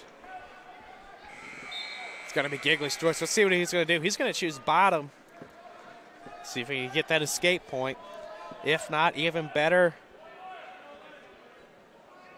get that reversal, make it 4-2 going in the third period. Smith looks like he's trying to lock something up. Can he get it? But Gigley just staying there, shining nice and tight in his old shell, not giving up anything. That's a reversal for Gigley. He's up 4-2 in the third period. Let's see what he can do. Looks like he's just trying to run a half, just trying to get the back points on this or get the pin. We saw Snyder earlier having a pin belt, so that was pretty interesting for the Panthers. A little bit of a nice little element of a little fun for the team.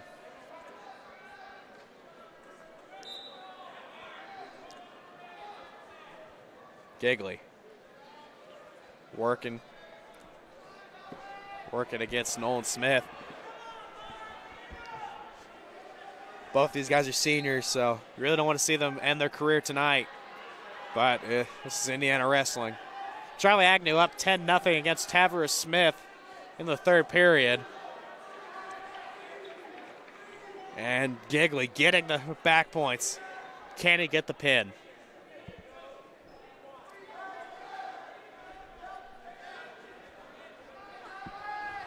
It's going to be a 3 count.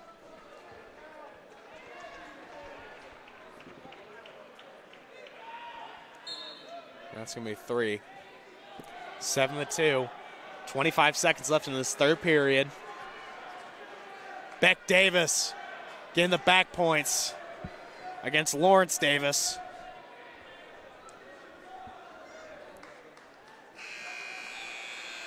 And your winner at 195 quarterfinal, Charlie Agnew. He's trying to win a regional championship. He won the sectional. Mitch Gigley trying to get a turn on Nolan Smith. That'll be the end. Mitch Gigley, your winner at 195 quarterfinal. He's making his way to semi-state. Still matters what's going to happen. Nolan Smith, we wish the best in his career. Wrestled really well today. Wrestled really well last week at the sectional. We're really excited to see how he did, but it's Indiana High School Wrestling. Wish the best for him. Never want to see him go out, but it happens. Beck Davis, your winner on Mat 3 at 195 quarterfinal. Lawrence Davis, a junior, he has another year to make it back. We're really excited to see what he does. Over on Mat 1. Jaden Elwood, a junior from Leo. Reese Wicker, a sophomore from Churubusco. It's going to be a really exciting matchup right here. We're going to see what happens. Both of these guys have another couple. Wicker has another 2 years to make it back to state. Jaden Elwood has another year. Elwood, nothing on that scramble. This is a big guy, but these guys are still athletic. Wicker gets it too. Does a great job not giving up that takedown from Elwood. Wicker up 2-0. 40 seconds have gone by in this first period. Over on Mat 2, we have another 195 matchup of Marcus DeBalt of Churubusco, Jackson Savio of New Haven. Savio, a senior with a 36-1 record.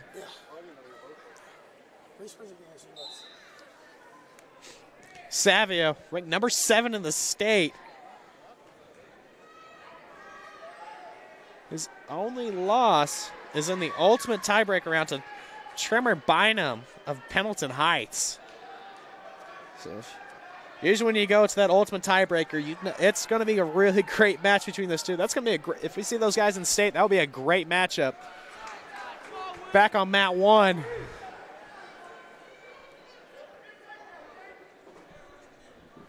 Elwood gets the escape.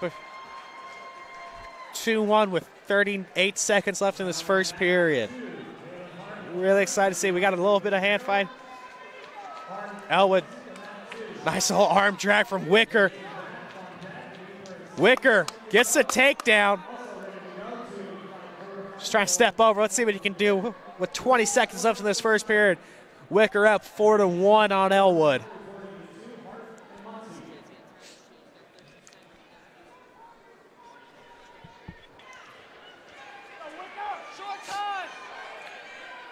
Over on Mat 2.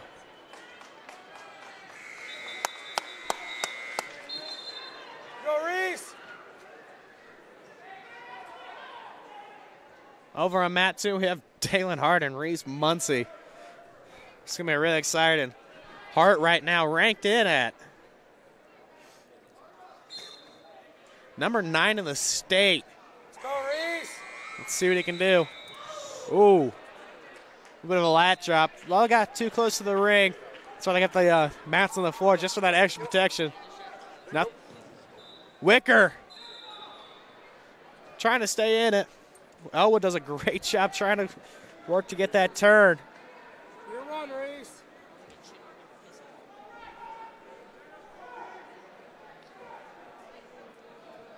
Both of these guys still trying to stay in this tournament. Punch their ticket to semi-state.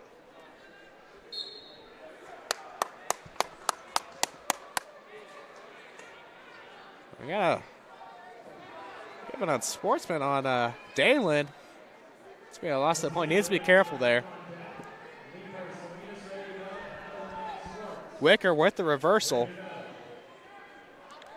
Up 6-1 on Jaden Elwood. Let me take a quick peek at that match. Oh, it was a penalty point. That was a penalty point on Dalen. So he really needs to be careful there. Really needs to, if he's going to work those drops, he needs to stay in the center of the mat so he does not risk it. Because you really don't want to go out on points, especially on penalty points.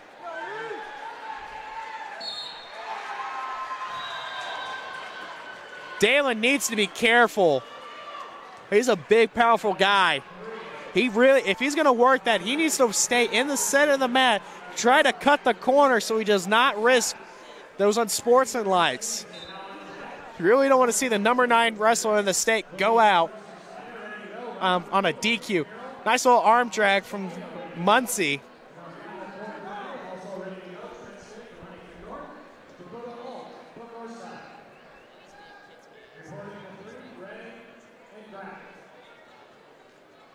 Dalen goes in for another shot. Needs to be careful if he's going to run that. We love watching the power out of him. He's getting way too close to the edge of the mat. Going to the third period. Elwood down by 5. He's going to see what he's going to do. Looks like he's going to go neutral.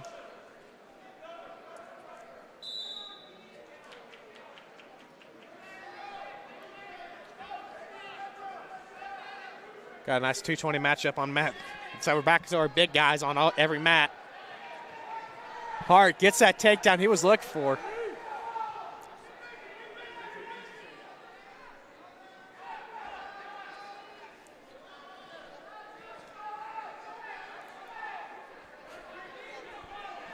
Nice head position, just trying to get the angle that they're wanting.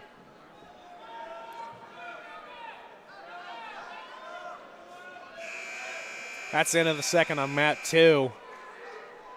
It's a close match at 2-1. Mat 3. We have Connor Ray of Heritage and Christian Graft of Huntington North.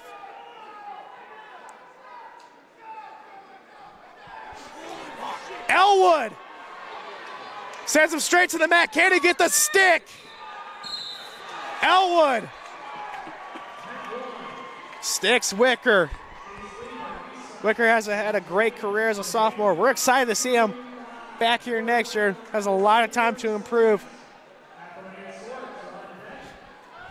Elwood down all match, comes back late with 52 seconds left in the third.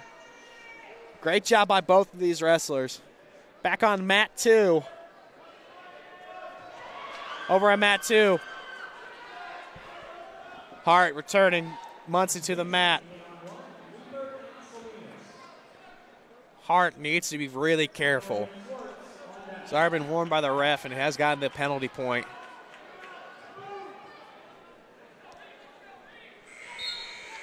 Got our heavy on. Our first heavyweight match on mat number 1.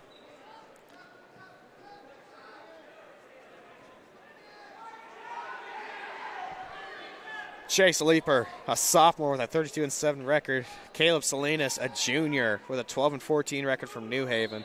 That's going to be an exciting heavyweight match right there. Dalen Hart up 2-1. He's a perfect 15-0 as a senior.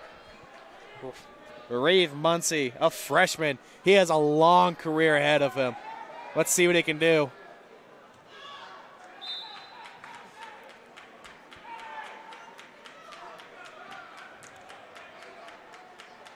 Looks like Reeve got a real reversal on Hart. Hart up 4-3.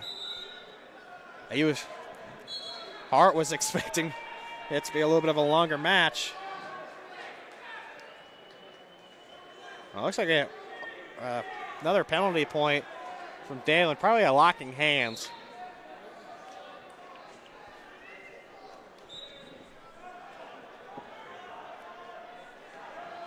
Hart probably expect. Now we're tied at 4-4. 10 seconds left in this second period. Let's see what can happen. So what's great about Indiana high school wrestling, ladies and gentlemen, anything can happen. We're going to the third period. It's tied 4-4. Hart ranked in at number 9 in the state. Reeve Muncie. He's unranked right now, but he can make a huge name for himself right here, right now. It's 4-1. It's 4-all. Chase Graft, your winner on mat number 3.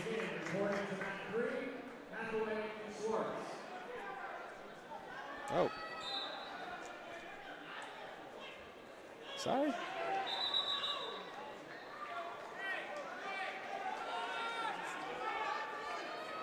Oh. I have to look up to that. We may have had a different something I caught. It may have been Connor Ray, your winner on mat 3. See when this updates, but right now we're going to focus on. Look at that final result again. Yep, Christian Graft, your winner by pin. Coming back from a 2-1 deficit in the third. It is 1 minute 56 seconds. Only 4 seconds has gone by. We're starting back again. Let's see what can happen. Reeve not giving up anything. Needs to be careful here. That's going to be a reversal for Hart. He's up 6. He's up 6-4 with 1:38 left in the third period. Reeve. We're returning to the center of the mat. Got a heavyweight match over on mat number 3. Nolan Hathaway, a sophomore. Will Schwartz, a junior from Snyder. I play with his older brother at St. Francis, Matt. He's a great guy. So we're excited to see what his little brother can do in this regional matchup. Mat 3. Reeve Muncie only down by 2.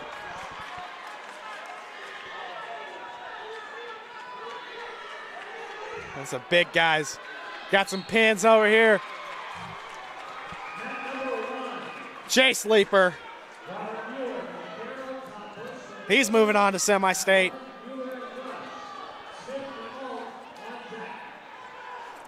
Let's see what can happen with under a minute left in this third period. Dalen Hart only up 6-4. He was expecting something a lot different in this match. Reeve Muncie just fighting. He's a young guy. He's not giving up in this fight. We've seen a lot of these Carroll freshmen still fighting no matter what, and that's what's great about their program, is that they will never give up. Over in mat 3, Will Schwartz is up 5-0. Coming up, we're going to have Dakota Alt. He's a St. Francis commit. Really excited to see what he can do in this his first regional match. 20 seconds left in this third period. What can happen? Anything can happen, honestly. We could see a huge reversal to send this match into overtime. That's what we love about Indiana high school wrestling, ladies and gentlemen.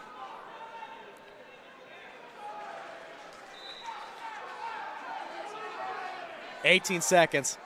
Reeve Muncie not giving up. Hart trying to ride this match out. 5 seconds left. And that's the end of the match. Dalen Hart, your winner, 4-6. Reeve Muncie has nothing to be mad about, nothing to be sad about. He had a great match, and he has a long career ahead of him. I'm really excited to see what this kid can do in the next 3 years.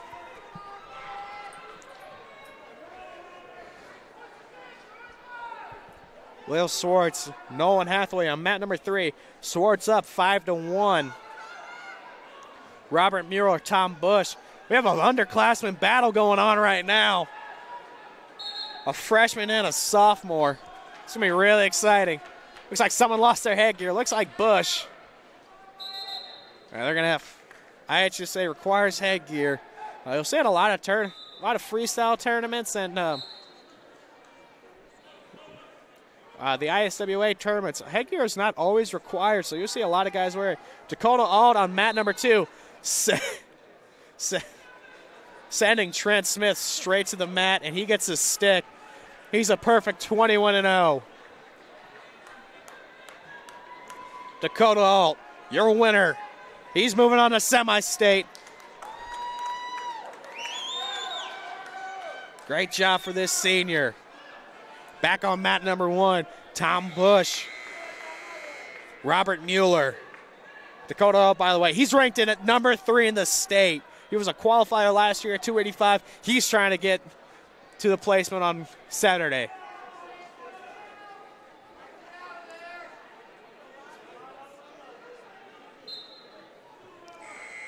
Over on mat number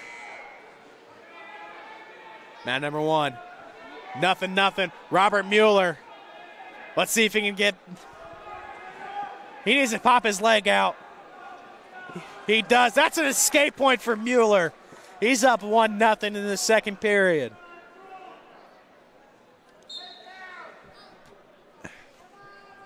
Mat number 2 in the third period. Will Swartz up 7-1 on Nolan Hathaway. These are going to be our last 2 matches, ladies and gentlemen, at the quarterfinal. And we're going to get right back into it for our semifinal action. And it's going to be really exciting. We're going to see how this goes. Placement is everything. You want to make a case for yourself for the seeding meeting because you do not want to get that lower seed. You're going to have 2 different sectionals, or 2 different regionals, or 3 different regionals there. There's going to be 16 wrestlers. Top 4 will make it to the state. That's 16 wrestlers for the state finals in every weight class. Robert Mueller up 1-0 on Tom Bush. A freshman and sophomore matchup.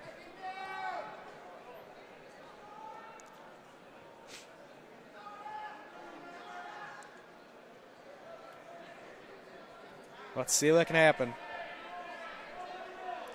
30 seconds left in the third period.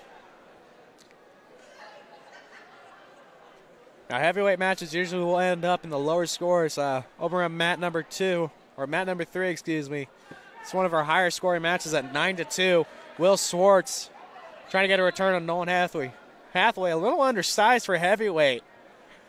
Nothing's wrong with that. You can make it up with some speed. Let's see what can happen in those last 55 seconds. And Swartz gets the stick.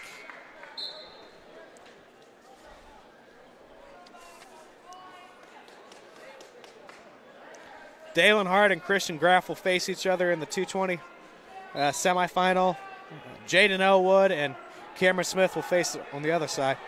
Looks like it'll be the winner of the Swartz-Hathaway match will face Chase Leeper, who's a sophomore. Looks like Tom Bush got a reversal on Mueller. Let's see what can happen in the last minute 40. The winner of this match on mat number 1 will face Dakota Hall. So that'll be really exciting. Mueller still working up. He's not giving up. The freshman, he will not give up. Like I said earlier, these Carroll freshmen will never quit. And that's what's great about them. They're going to be a really exciting senior class coming up. We'll see if Carroll can add another banner to their sectional and regionals. And your third, Will Swartz is your winner. He'll face Chase Leeper in the semifinal at 285. Just under a minute on our last match of the quarterfinals. Robert Mueller, Tom Bush. Bush really trying to fight. Freshman and sophomore facing right now. Both coaches are trying to get these guys ready to go. And we got a stalemate from the ref. He's going to return to the center of the mat. Mueller, he doesn't want his season to end. He's ready to fight, get this escape point, or win the match with a reversal. Mueller still fighting. He's not going to quit.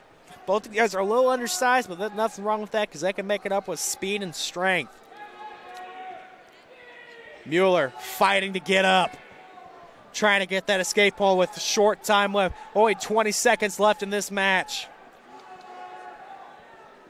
He doesn't want his match to end. Mueller needs to get up, get that leg free. 10 seconds left. Could have been a big turn of events. Mueller just had to rotate his hips and just step back a little bit and pop up. And your winner on the last quarterfinal match, Tom Bush, a sophomore. Robert Mueller has nothing to be sad about, nothing to be mad about. He's got a long career ahead of him. We're really excited to see how he does in the next couple of years. And we're getting ready for our 106 semifinals. We're going to have a quick 10-minute break. We're going to send it to our sponsors real quick, and we'll get right back with you. UP Sports finds the athlete's purpose beyond athletics, the industry leader in sports performance for over 10 years in Northeast Indiana. You can find out more by clicking on the Services tab at the top of this page. Friday Night Lights. Fort Wayne football from the comfort of your own home, or when you're on the go. The same night the pigskin touches the end zone, or is stopped dead in its tracks. 10 teams, 5 games, one website, SummitCitySports.com. Live stream high school games, score updates, and news hub for all Fort Wayne area athletics. Find us on Facebook, Twitter, YouTube, and SummitCitySports.com. At Parkview Sports Medicine, it's game on. Our elite team of experts in orthopedic surgery, athletic rehabilitation, nutrition, and sports performance coordinate your care all along the way. Parkview Sports Medicine, game on. It's the comets. Comets falling from the sky. Comets falling from the sky. Comets falling from the sky. Comets falling from the sky. Comets falling from the sky. Comets falling from the sky. Comets falling from the sky. Comets falling from the sky. Parkview Sports Medicine continues to lead the way in Northeast Indiana with our new Parkview Ortho Express Clinic, offering direct access to physicians and Saturday morning clinics that are convenient for you. Parkview Sports Medicine, game on. There's Ryan looking to center into the slot to Esther, but broken up by Scott. He shoots, hits, scores! Now the sticks are up. And now this is bad news. Everyone going at it down here in the corner. Fort Wayne The hockey. Plung with the deke. 6 teams, Golden cutter to Ryan Freebie with the shot from the point. He scores! live stream games new this season. Follow us on Facebook, Twitter, YouTube, and SummitCitySports.com. If you're an athlete or the parent of one, you want to check out Parkview Sports Medicine. We serve every level of athlete with our sports nutritionist, our expert physicians at ONE, and the area's only specialized athletic rehab. To learn more, go to parkviewsportsmedicine.com and click on the Services tab. Thank you for supporting Summit City Sports. For the last several years, we've provided the Fort Wayne community and beyond with coverage of a variety of sports, thanks to our title sponsorship from Parkview Sports Medicine. Since we began in 2015, our annual budget has covered the cost of videographers and commentators to over 300 plus games each year. New equipment and maintenance of that equipment, along with increased broadcast rights fees from the IHSAA. This season, we're reaching out to friends, families, and local businesses for additional sponsorships and donations. You can help us grow and get coverage to your favorite team or sport. A Summit City Sports sponsorship or donation will help make that happen. We have the goal of bringing fans live stream games of every SAC game we cover. With the additional funds, we'd invest in mobile internet devices, allowing us to bring our supporters every SAC conference football and boys and girls basketball games live, as well as more coverage for sports like cross country, tennis, golf, swimming, wrestling, track and field, baseball, and softball. For more information on sponsorships or how to donate, visit SummitCitySports.com.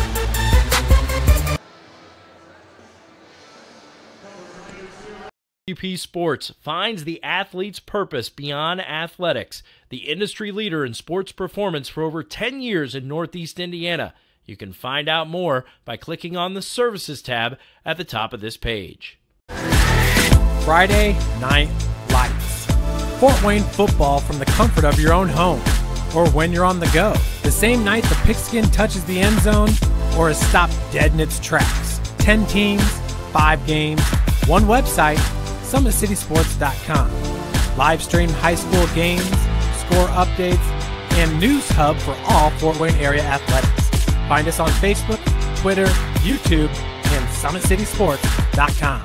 At Parkview Sports Medicine, it's game on. Our elite team of experts in orthopedic surgery, athletic rehabilitation, nutrition, and sports performance coordinate your care all along the way. Parkview Sports Medicine, game on. It's the comets. Comets falling from the sky. Comets falling from the sky. Comets falling from the sky. Comets falling from the sky. Comets falling from the sky. Comets falling from the sky. Comets falling from the sky. Comets falling from the sky.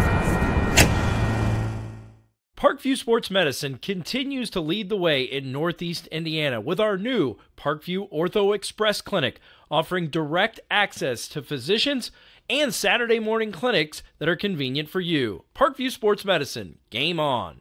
There's Ryan looking to center into the slot to Esther, but broken up by Scott. He shoots, hits, scores! Now the sticks are up. And now this is bad news. Everyone going at it down here in the corner.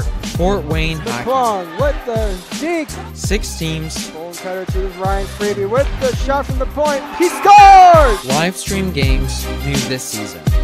Follow us on Facebook, Twitter, YouTube, and SummitCitySports.com. If you're an athlete or the parent of one, you want to check out Parkview Sports Medicine. We serve every level of athlete with our sports nutritionist, our expert physicians at ONE, and the area's only specialized athletic rehab. To learn more, go to parkviewsportsmedicine.com and click on the Services tab. Thank you for supporting Summit City Sports. For the last several years, we've provided the Fort Wayne community and beyond with coverage of a variety of sports, thanks to our title sponsorship from Parkview Sports Medicine. Since we began in 2015, our annual budget has covered the cost of videographers and commentators to over 300 plus games each year, new equipment and maintenance of that equipment, along with increased broadcast rights fees from the IHSAA. This season, we're reaching out to friends, families, and local businesses for additional sponsorships and donations. You can help us grow and get coverage to your favorite team or sport. A Summit City Sports sponsorship or donation will help make that happen. We have the goal of bringing fans live stream games of every SAC game we cover. With the additional funds, we'd invest in mobile internet devices, allowing us to bring our supporters every SAC conference football and boys and girls basketball games live, as well as more coverage for sports like cross country, tennis, golf, swimming, wrestling, track and field, baseball, and softball. For more information on sponsorships or how to donate, visit SummitCitySports.com. Welcome back to Carroll High School. My name is Matt Runyon. On the camera with me is Balin Height. We just got out of a really exciting quarterfinal. Finals or regionals. Right now with the team scores, Garrett. And Garrett High School is right now first with 55 points, followed by Carroll at 51. Huntington North with 44.5 points. Leo, 43. Homestead at 5th with 42. Snyder coming in at 6 with 35. Eastside at number 7. New Haven tied with Eastside, both at 23.5 apiece. Lures coming in at 9 with 20. Columbia City with 16. Southside coming in at 10, tied with Columbia City. Dwenger just a point behind Southside and Columbia City, so they can make a big swing with just one advance. Churubusco coming in at 13, tied with Northside. Northrop and Wayne both tied at 6 apiece. And Concordia Lutheran, Heritage, and Woodland. They only sent 2 wrestlers. Both the wrestlers lost in that quarterfinals, and they're not going to be able to move on today. We wish all the wrestlers the best in their careers, and we look forward to seeing them back here next year. And a lot of exciting matches. Probably one of my favorite matches of the day is going to go at 2:20 between Dalen Hart and Reeve Muncie. It was a great match. You know, we had Dalen Hart got in a little bit of penalty trouble early, giving up that penalty point, putting Reeve Muncie, the freshman, up 1-0.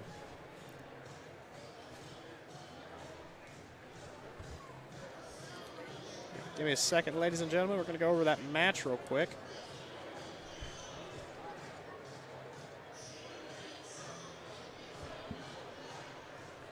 So they had a stalling warning on Dalen Hart. End of the first period, Dalen got a last-second takedown, with put it at 2-1. Hart, Muncie got the escape. Dalen got another takedown, but then Hart got the escape. It was 4-4 going into the third period. Near the end of the match, Hart got a reversal hit him up 6-4.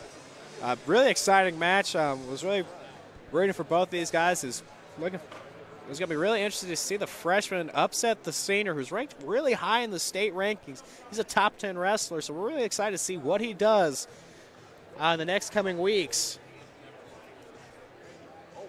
We're going to go over some of the semifinal matchups, starting with 106. Jacob Veach, Chandler Shear. At the bottom of the back, we're going to have Brady Esther from Snyder, a sophomore, taking on Preston Touche, who's ranked number 16 in the state at 106. At 113, we have Braden Shear, Chandler's older brother. Braden's right now ranked dead at number 8 in the state at 113. He's a senior with a 41-1 record. Joshua Smith Goheen. He's another senior with a 31-4 record. Joe Just, a senior with a 30-10 record from Carroll. And then he's going to be facing Darren Cool from Huntington North. These guys faced up in sectional, just winning that match. just winning that match. Sorry, folks. At 120, Ian Heath. He's a freshman with a 37-3 record, taking on Andrew Wortman from Garrett, a senior. That'll be a really interesting matchup coming up. Zane Stainridge winning by forfeit. He's going to take on Jordan George, winning the decision 5-2. And for the last one we're going to go over is our 126, and we're going to get the rest of you coming up. Jacob Hall, a senior with a 35-5 record. He's going to face Sam Richard from Leo. Leo's sending a lot of their young guys, light guys through. Richard, a senior. Scotty Saylor, a sophomore from Carroll. He's going to be facing Bo Humphrey, another sophomore. So we got two sophomores facing off. We're going to send it down to our first match, which is going to be 106. It's going to be Chandler Shear, a sophomore, taking on Jacob Veach, a freshman. We're really excited to see how this match plays out.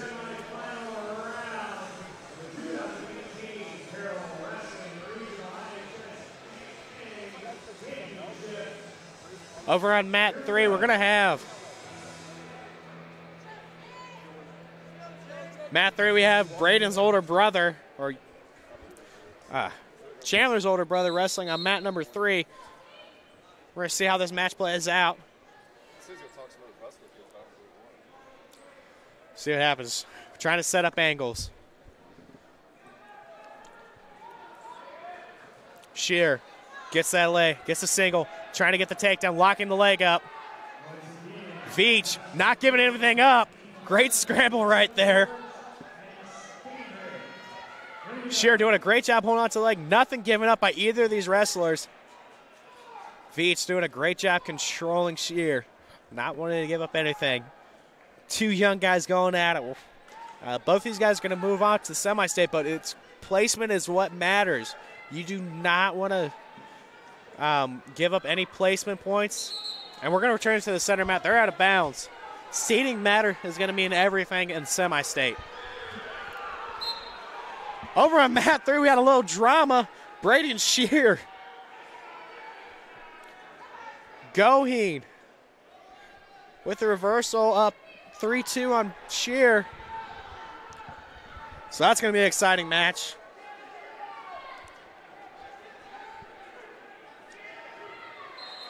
Shear with the takedown. No back points. Over on mat number 1. Goheen with the reversal. Sorry, folks, we're going to be bouncing around a lot. We have a lot of exciting matches coming up. A lot of ranked kids coming right now. Blood time over on mat 3. We're going to stick it on mat number 1. Right now tied 2-2 with 34 seconds left in the first period. This is an update. Braden Shear up 4-3 on Goheen.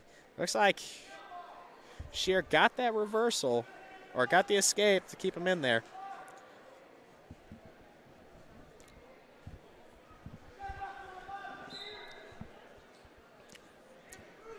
.15 seconds left in this first period.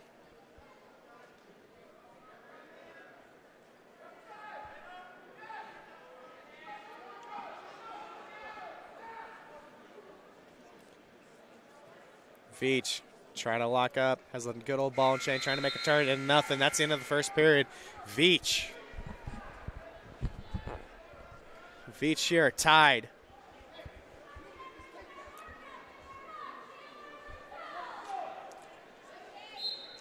Over on mat number 2, Preston Touche, a freshman, is up 2-0 on Brady Esther. Veach goes in for a shot, trying to get that single, has it locked up. Shear doing a great job trying to whiz her out of that. Not happening. Veach just needs to step around, get that takedown. Looks like he doesn't have it yet. And there we go. That's a takedown. Veach up 4-2 on Chandler Shear.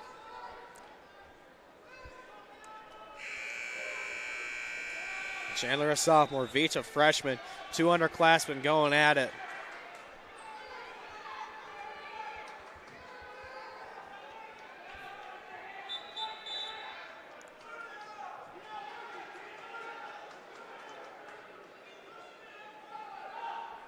Oh, injury time over at mat number 2.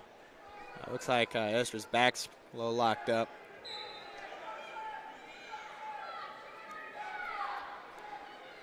.50 seconds left in this second period of our 106 semifinal. Jacob Veach holding, riding on top, trying to get something.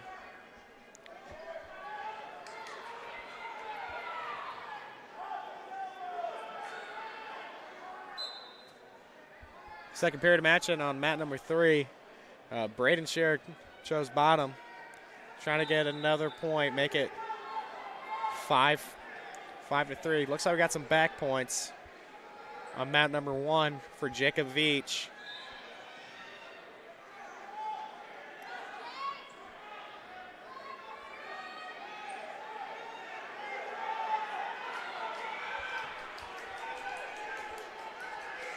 Veach really working.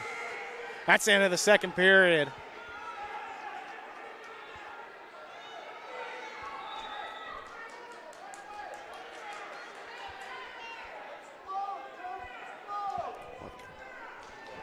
We're going to swing over to mat number 2, or mat number 3.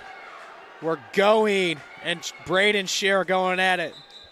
Braden just got a reversal, and looks like we got some more blood time coming up.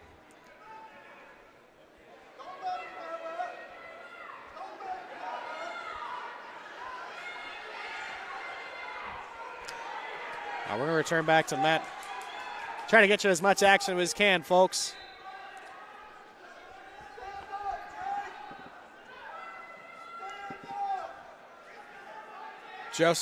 Smith going, trying to stay in this match. Let's see what he can do. Both these guys fighting to keep in this match. And we got a potentially dangerous over on mat number 1. Looks like Chandler just kind of tweaked that arm just a little too far for Jacob Veach. Back on mat number 2.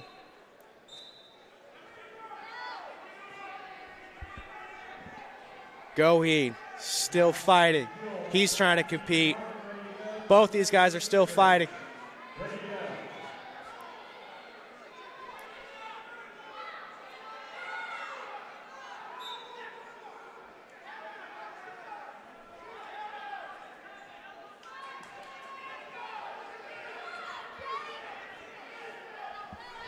And that's the end of the second period over on mat number 3. Braden Shearer up 6-3. Back on mat 1 with 30 seconds left in the third period. We have a stalemate call. Veach's coach is not happy right now. He wants that point. He wants that escape.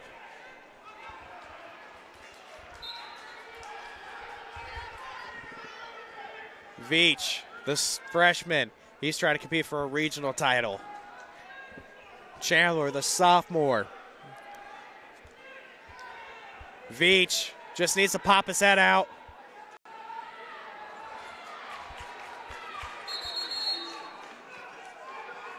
Now what are they going to call? Looks like they didn't get an escape for that.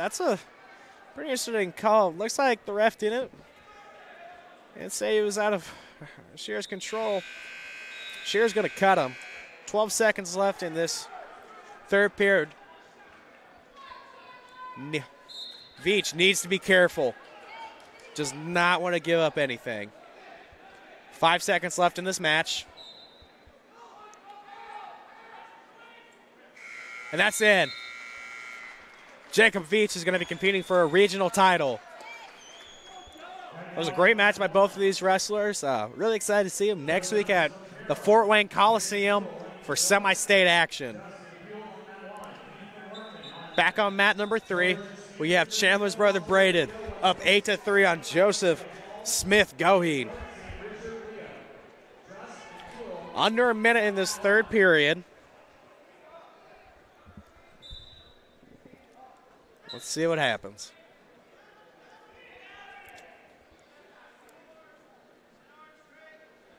Shear has his legs in. Trying to ride out this match. And just a reminder that today's broadcast is brought to you by SummitCitySports.com. Follow us on Twitter at 260sports. Like our Facebook page, Summit City Sports, and be sure to subscribe to our YouTube channel. 30 seconds left in this third period of our 113 semifinal. Braden Shear up 8-3 on Joseph Smith-Goheen.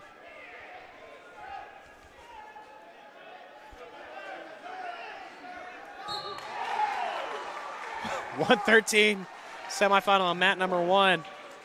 Your winner, Joe Just, beats Darren Cool. And at the end of the match, Braden Shear wins 8-3 against Joseph Smith-Goheen. We'll be really excited to see these guys face up at semi-state, hopefully. Best of luck to both these wrestlers in their next week of training. We're going to see both these guys for a consolation at 3rd, 4th, and Braden Shear competing for a 113 title against Joe Just. That's going to be a rematch of last week. Let's get excited to see it. Mat number 3. We're still on 106 over here. Preston Touche up 4-1 against Brady Esther. Esther, a sophomore. Touche, a freshman.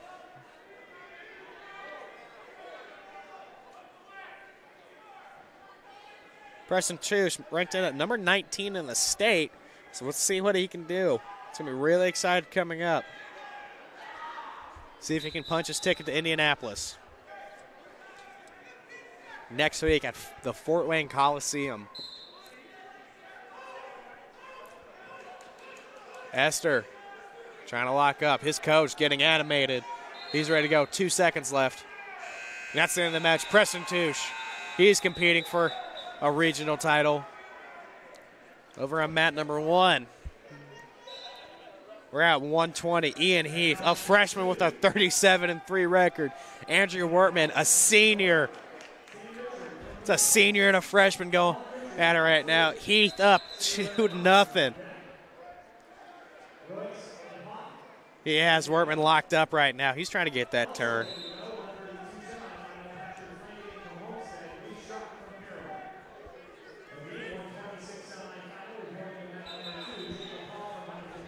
Heath trying to get that turn.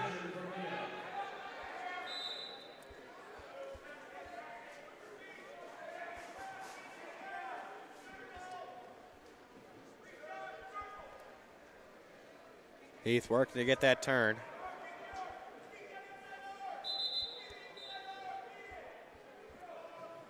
Ian Heath is right now unranked in his semi-state and state rankings. So he's going to be a little bit of a dark horse coming up, so he's going to be pretty exciting to watch. Wortman facing another turn.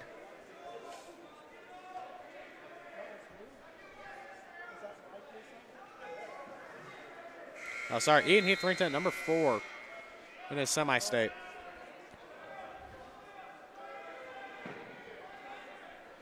He's going to be a little bit dark horse as a freshman coming up. We're going to be really excited to see what he does.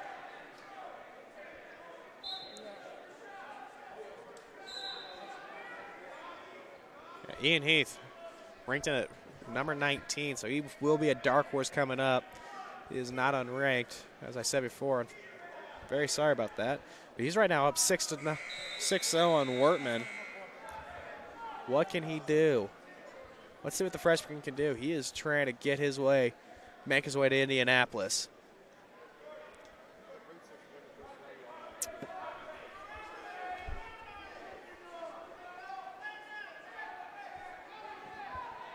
And Wortman Wortman still fighting. Heath trying to get the back points.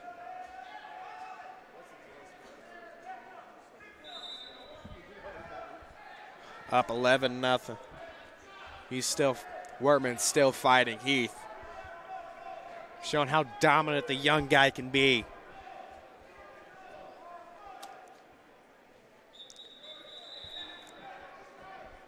Over on mat 3, we have Zane Stanbridge, a senior with a 17-2 record, facing on Jordan George, a junior from Homestead. Stanbridge right now up 2-1.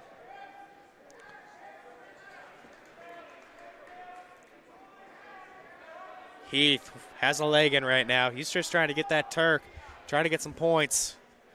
25 seconds left in the second period. Mat number 2, Jacob Hall, a senior from Huntington North with a 35-5 record, taking on another senior from Leo, Sam Richard, the 24-10 record. Hall right now up 2-0.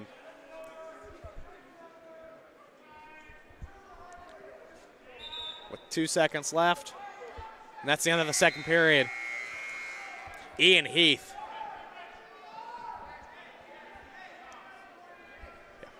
Over on mat number 3. With 45 seconds left in the second period, Stanbridge up 2-1 against Jordan George. Trying to get that turn. Trying to get some back points with less than 30 seconds left. Nice crossface from Stanbridge. 15 seconds left in the second period, still 2-1. Stanbridge doing a great job riding on top, not trying to give up anything. Close right there. 6 seconds left in the second period. Let's see what can happen.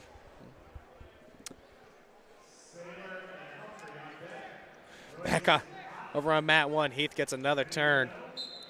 It's going to make that 13-0 with a minute left. Stanbridge. That's the end of the second period. Stanbridge with Carroll up 2-1.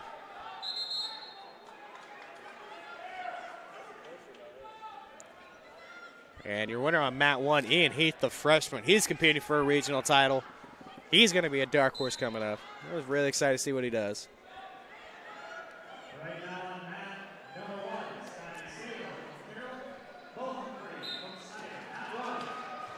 George, let's see what he can do with the third period. He's only down by 1, so anything can happen.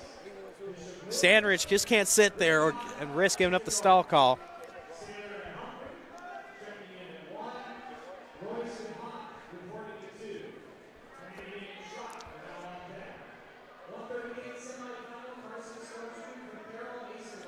Let's see what can happen. And they're out of bounds. They're going to return to the center of their mat.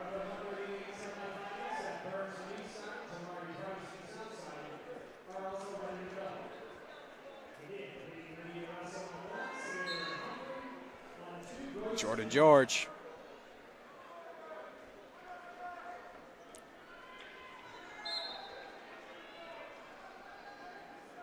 Going for that turn. Has that wing locked up, what it looks like.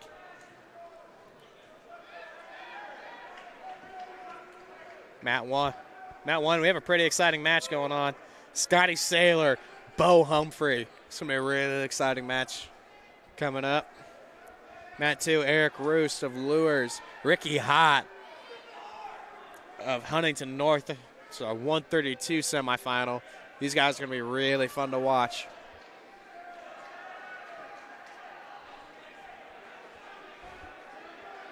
Jordan George not quitting against Zane Standridge.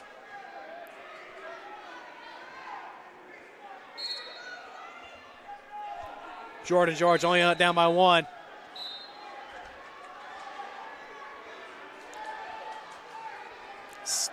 Standridge with the escape.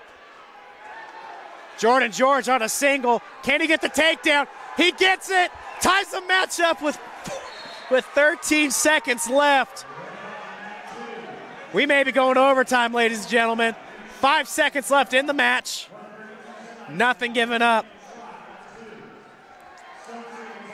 And we're going to overtime on mat number 3 for 120. The first period of overtime is a 1-minute sudden death period. A takedown wins it. If no one gets a takedown, it's going to go into 2 30-second overtimes. The person that scored first is going to get the first choice. That's going to be Standridge, which is going to be crucial to the decision of the match. We're in OT. George has a single, nothing. Standridge just needs to fix his headgear on that. We have 42 seconds left in this first overtime. Nothing given up. George fighting for that single. Standridge with the takedown. He's competing for his regional title. It's a great match by both these guys. I'm really excited to see how they do at semi-state. Best luck to these guys in their training. Ready to see these guys compete some more. Over on mat 1, Scotty Saylor, Bo Humphrey.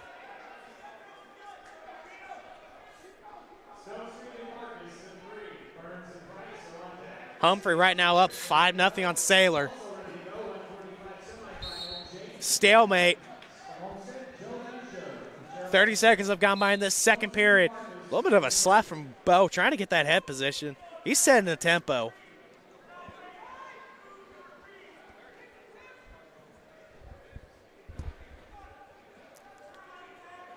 Humphrey, Saylor. 2 sophomores. Both have impressive records. Low neck wrench from Saylor. Humphrey did a great job just stepping in, finishing his shot, not giving up the neck wrench right there. So one of the best ways to beat a move like that, you just need to step into your shot and finish it. Humphrey with the 2 near fall. He's up 9-0 with 50 seconds left in the second period.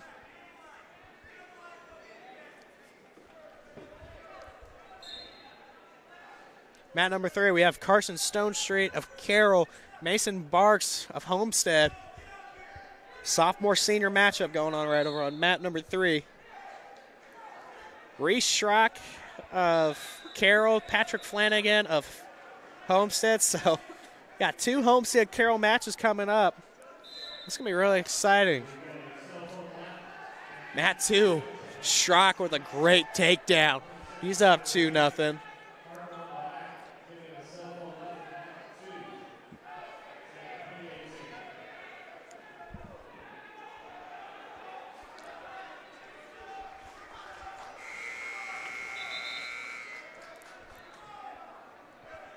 Carson Stone Street, he's up 2-0 with a minute left.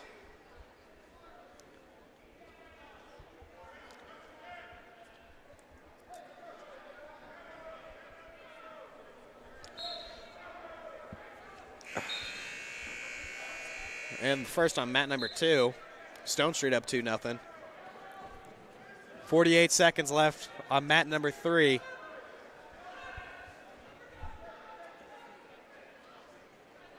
Stone Street 2-0 on Barks. Mat number 2, Schrock, Flanagan. Schrock's up 2-0.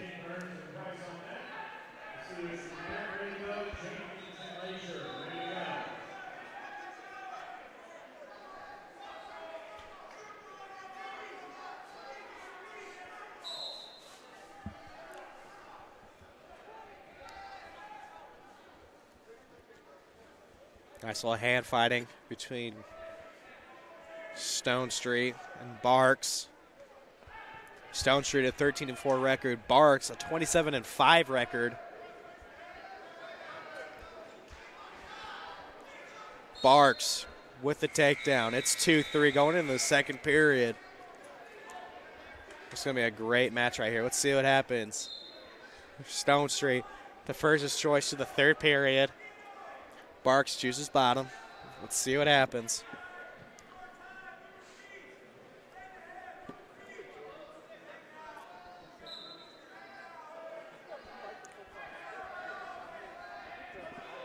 Barks reaching for the head. He's stepping over. Let's see what he can do. And he gets the reversal. That's 5-2. 20 seconds have gone by in the second period of our 138 semifinal.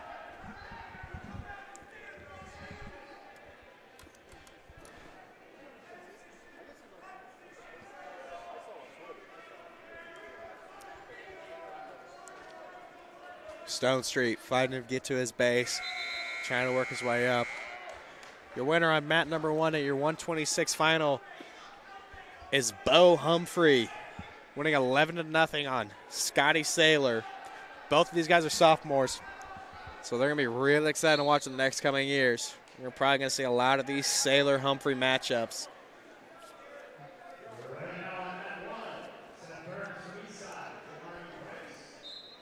Back on mat number 2, Stone Street Barks. Barks still up 5-2, under a minute in the second period.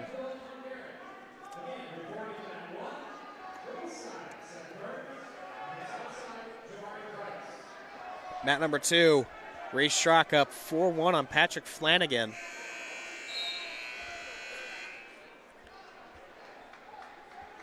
Stone Street trying to get back into the match. Never count the Carroll wrestlers out because they will fight to the third period reads 0-0. 10 seconds left in the second period. Stone Street down by 3.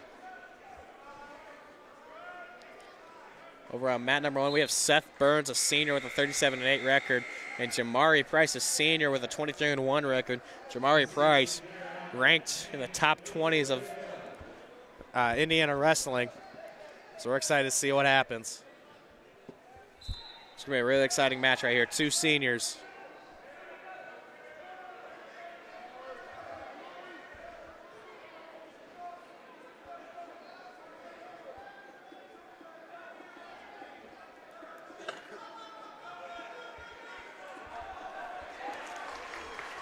And that's going to be a takedown for Barks. He's up 7-2. Minute 30 left in the third period.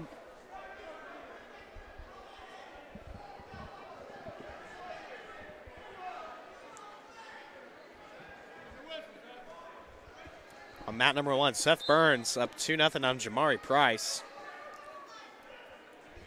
It's a 138 semifinal.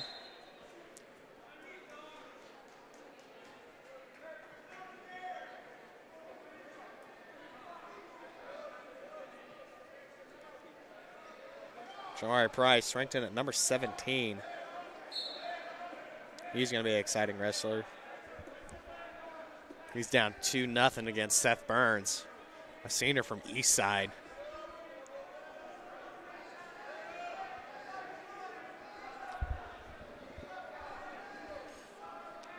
And with 40 seconds left in the third period, Scotty Saylor down by 5. He's going to still try to fight. Let's see what he can do. Really trying to work out. Barks is doing a great job just sinking his hips in. He needs to be careful here and not get a stall call because that can be really detrimental to him in the long run.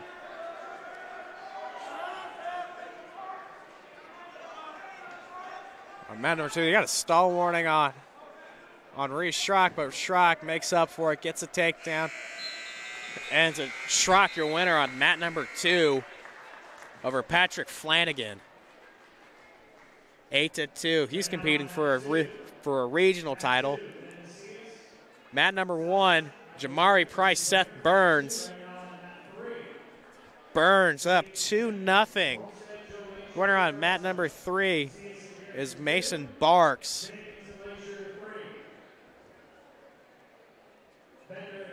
Over Carson Stone Street. Barks competing for a regional title. Mat number 3, we have Joe Parrish and Hunter Reed at 160. Hunter Reed with a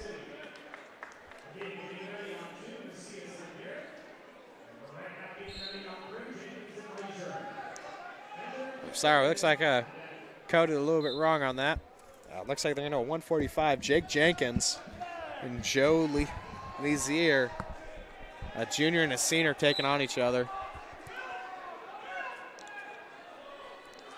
Jamari has a cradle. Let's see if the ref gives him. Looks like he's showing 3. That's 3 near points and an escape point. That's 3-3. We're tied up in the second period with 30 seconds have gone by. 138. Mat number 2, we have Michael Garrett and Ben Macias, a senior and a junior. Macias from Southside, Garrett from Dwenger. An East Side, South Side matchup going on right now. Price, he's trying to make it to state. He wants to wrestle under the lights. Seth Burns has the leg. He's locked it up. Price doing a great job trying to get that whizzer in. He's trying to get that leg out. And nothing. We're back to the center of the mat. 50 seconds left in the second period of our 138 semifinal.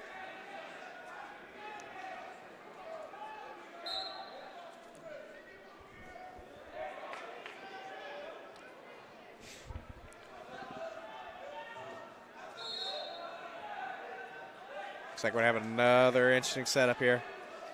No one has control yet, so no takedown. No points are given yet. Price still has that leg.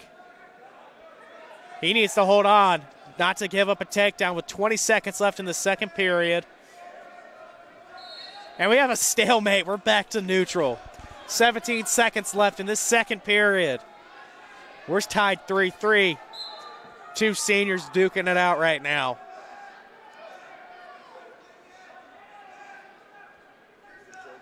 Ten seconds left. And we're going to go into the third period tied 3-3. Jamari Price, Ethan Burns.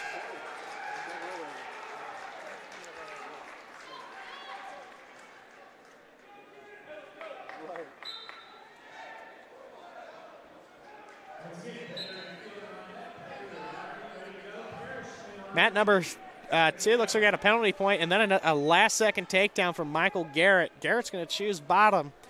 He's going to try to get another point up. Seth Burns, Jamari Price. Garrett with a quick escape. He's up 3-1 in the second period. Price Burns tied 3-3. Minute 30 left. Price gets a single. He's trying to fight. Burns trying to whizzer out. Price just needs to pop his head out to get the takedown. He's got the lift. He needs a return. Has to return. Nothing yet. No one has control yet. A minute has gone by in this third period. We're tied 3-3. We could see another overtime match. And a takedown for Price. Under a minute left. Let's see what can happen. Price needs to be careful. That's a reversal. Now we're tied 5-5. 39 seconds left in this match. Price needs to be careful and not get hit with the fleeing the mat. That's a penalty point that can really change the momentum in this match.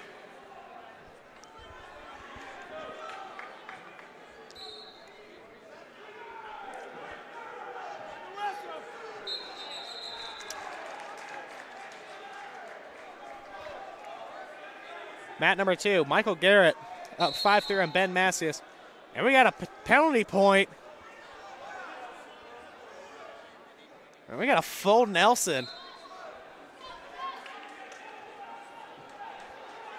And Burns is going to go neutral. Stalling on green. It's a little interesting call there. Price needs to be careful. They're out of bounds. We're back to neutral. Price up 7-5. 20 seconds left. He does not want to give up anything and go into overtime. Price with a takedown. He's got a cradle locked up. 15 seconds left. Price up 9-5 late in this match.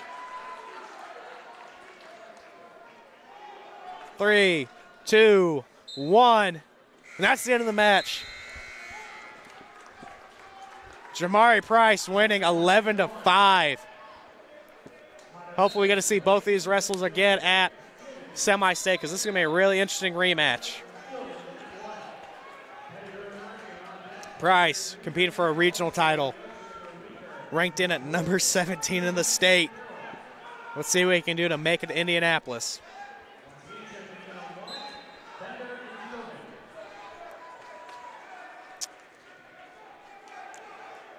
Mat number 2, Michael Garrett down by 1 with 1:30 in the third period.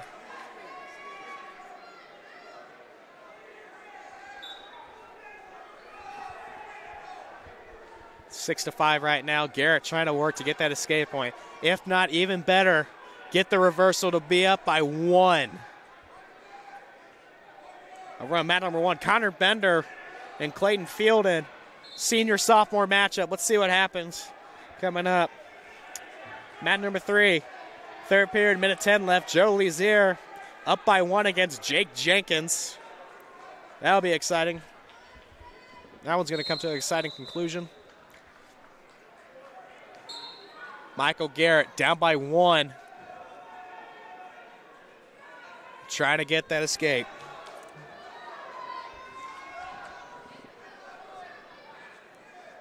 Needs to be careful there. Macias locks up on the...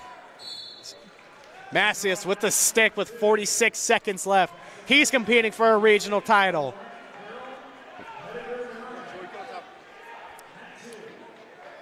Great job by both of these wrestlers. Really highly contested match. Macias just caught Garrett late. Really just needs to sink his hips and just turn. Maybe just be just a hair quicker.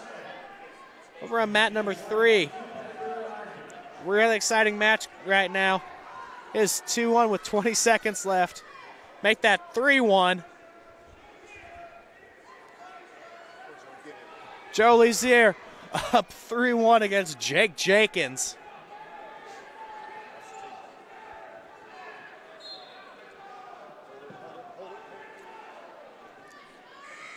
That's the end of the match. Joe Lezier, he's competing for a regional title. We're really excited to see both of these wrestlers compete, hopefully in semi-state. Semi-state, they're going to have 4 different regionals there. That's going to be 16 wrestlers. Top 4 will advance, so both these wrestlers need to win to potentially face each other again. We're pretty separated out. Over on mat number 1. Connor Bender, Clayton Fielden. Fielden up 4-1. Bender trying to compete for a regional title, and that's a reversal for Fielden. Up 6-1 in the second period. We love you, Joey. 15 seconds have gone by. Over on mat number 2, Joe Harney against Jackson Pettigrew. A senior and a sophomore facing each other right now. Already up 5. Already up 5-0 with 45 seconds left in this first period.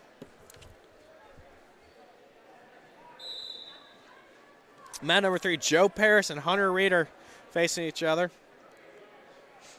Joe Arney trying to make it to state.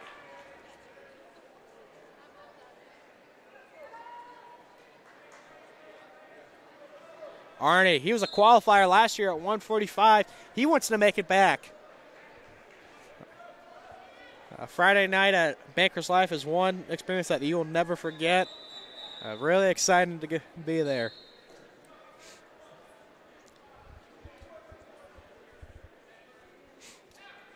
Arnie. 10 seconds left in the first period.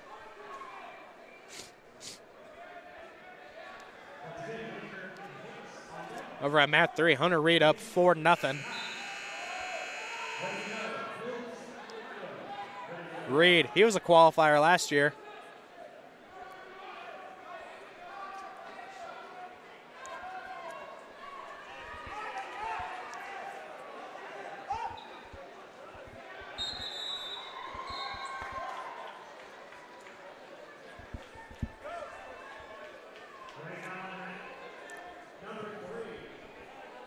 And your winner on mat number 3 is Hunter Reed by fall. He's competing for a regional title.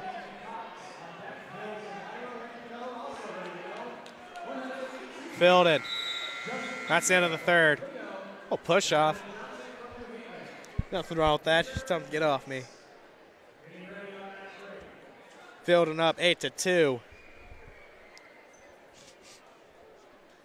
Pettigrew down 5. 40 seconds have gone by in that second period.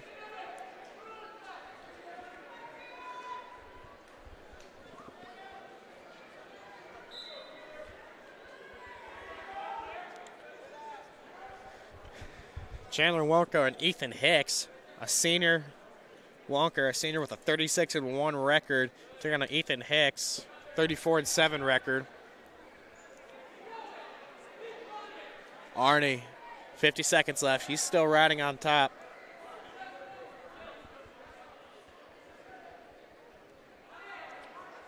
Hunter Reed Renton at number 6. Ethan Hicks at 14. Wanaker at 16. Got a pretty loaded 160 class. Got number 16 and number 14 facing each other. They'll face number 6 in the state. So we got 2 state-ranked guys facing each other. Hicks and Reed faced each other last week in sectionals. Reed coming out with the victory. We're going to see who can take on Reed. Maybe put a blemish in that perfect record.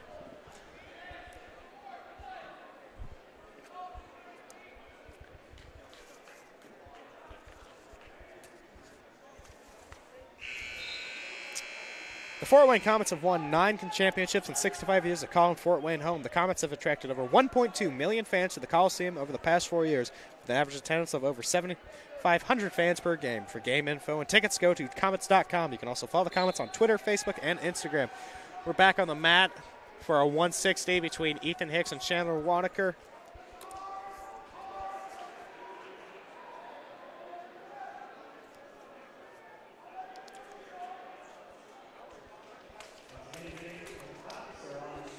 Wanaker trying to get that leg in. He's up 2. He is up. He's up 2-0 with 15 seconds left in the first period. Your winner on mat number 1 is Clayton Fielden over Connor Bender, the sophomore beating the senior. Coming up next is actually going to be Lake Minnick versus Brendan Cox. That's going to be an exciting match right there. Both were electrifying in their quarterfinal to make it. They're ready to go. Hicks defers his choice. See what Wanaker does. He's going to go bottom. He's going to try to get another point. He's actually had his 2 near fall points.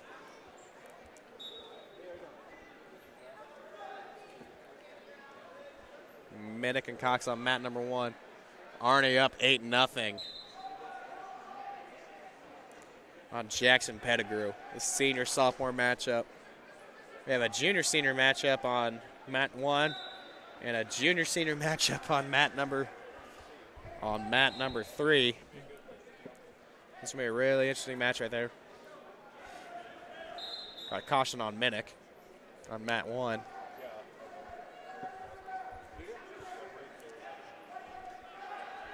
Hicks trying to get back into this match.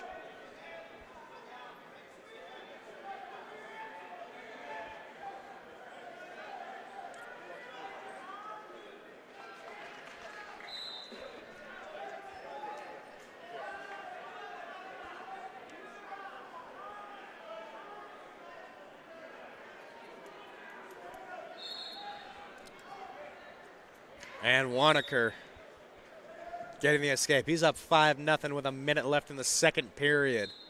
Let's see what happens. Just trying to get the angle on him. Working the collar tie. A little shuck from Hicks.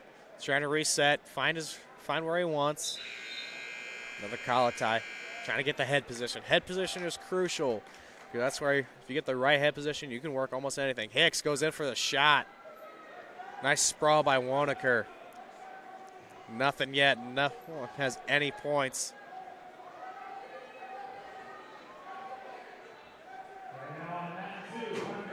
Nothing. Wanamaker in a nice scramble with Hicks. No one has any points.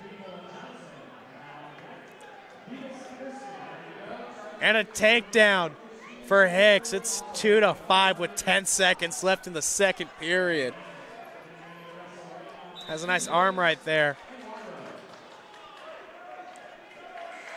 That's the end of the second period. 5-2. See how this match plays out.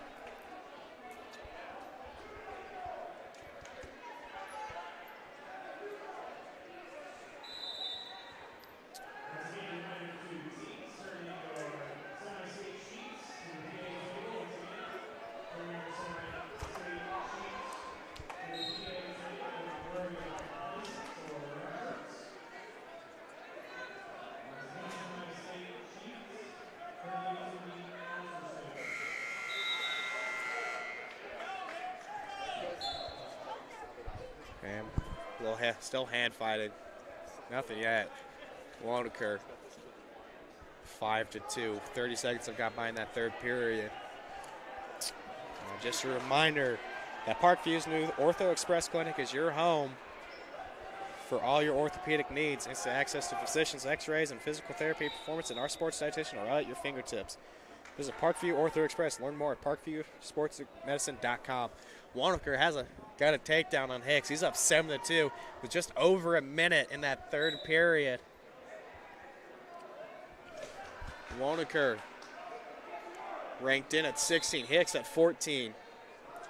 A big shakeup in the state rankings right there. Senior versus junior.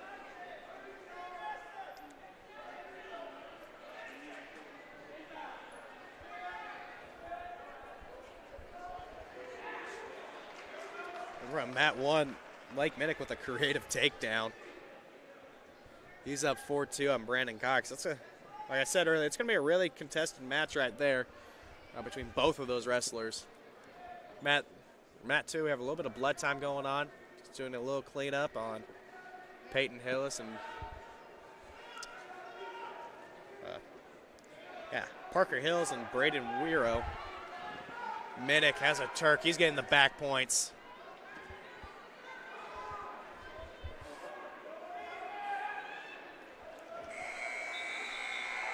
And your winner on mat number 3 is Chase Wanamaker. He's competing. Chandler Wanamaker, sorry.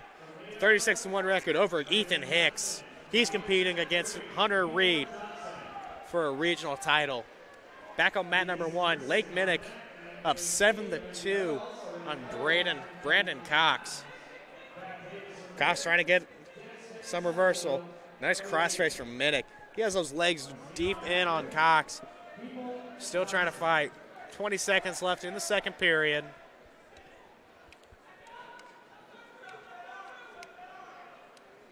Let's see what happens.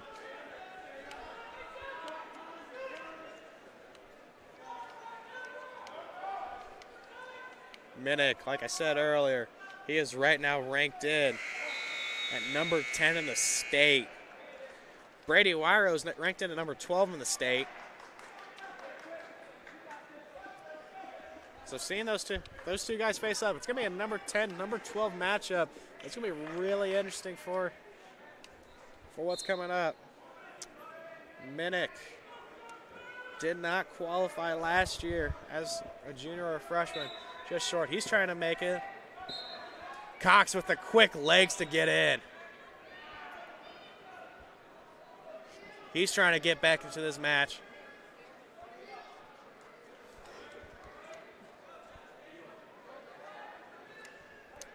We're on mat number 3, Jonathan Johnson. Had an electrifying match earlier. He's taking on Justin Popel of Leo. Popel, 30-9. Johnson, 32-1. Cox has those legs in deep. We're going to restart the match. Cox is dangerous with those legs.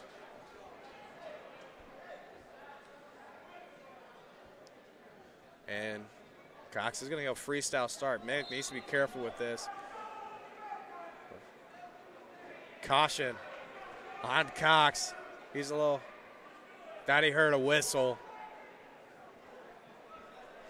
I didn't hear a whistle right there. I did over there, but he's trying to go quick for those legs. Minnick knew that was coming. He planned for that. Cox gets those legs in again. He's trying to get a regional title. He's trying to just work Minnick. He has those legs in tight. He's trying to pop his wrist out. Drives it. And they're going to restart the match. And there's going to be a penalty point on Cox. He can't can't just dig that elbow into his headgear. Cox is not wanting to lose.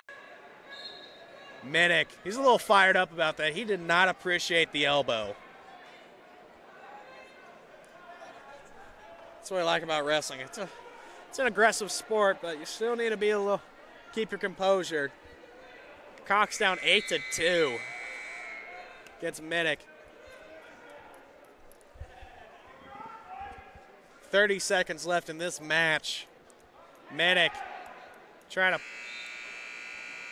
still trying to work against Cox. Cox has those legs in again.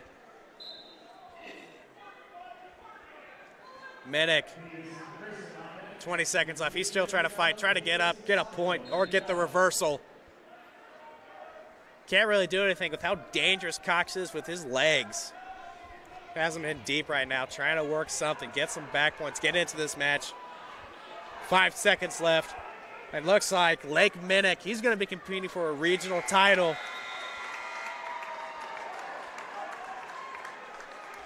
Brandon Cox, he's competing. We'll see both these guys at semi-state, so we're looking forward to both of them.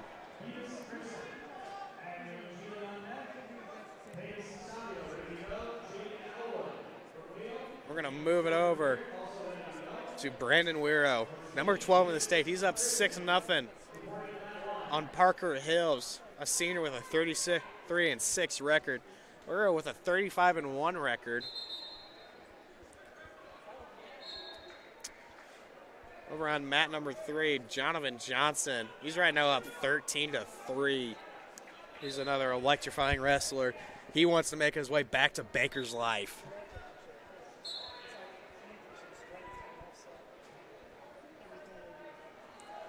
Wiro's only loss.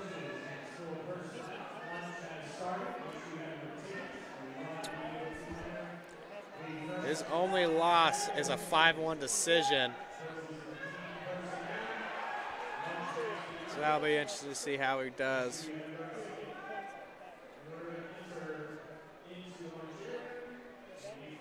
"37 seconds left in that third period. Parker Hills, he's trying to fight. He's trying to get the escape. He still has time to do something. Mat 1. Doler Bevis, a senior, versus Cameron Christian, another senior. Christian with a 33-4 record. Doler a 30-10 record. Doler gets the stick. on mat number 1. That's a quick match right there.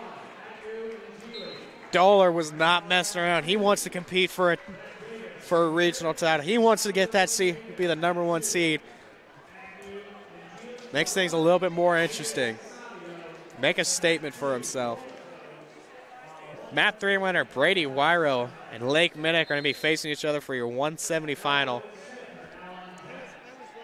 Over on mat number 3, Jonathan Johnson.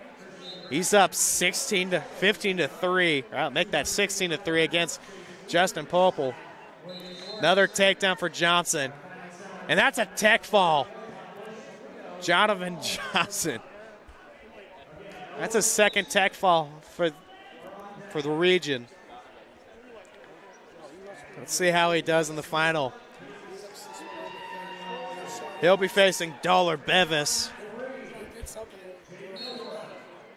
Over on mat 1, we have Charlie Agnew and Mitch Gigley, a junior and a senior.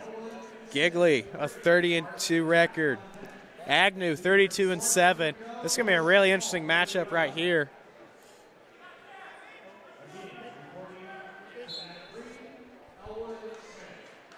Agnew. One of his losses to Savio. We're going to see how he does, because if we can see an Agnew-Savio matchup, Savio's the only one of the few that beats Agnew. Agnew with the left. Nice return to the match. Gigley not giving up anything. Under a minute in this first period of our 195 semifinal.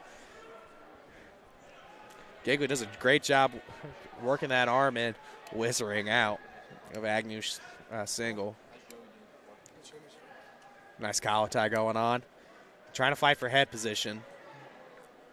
Head position and everything. Oh, we got a stall warning on Gigley. Nice slide by from Agnew. Agnew with the takedown. No back points, but he's right now trying to work a wing in.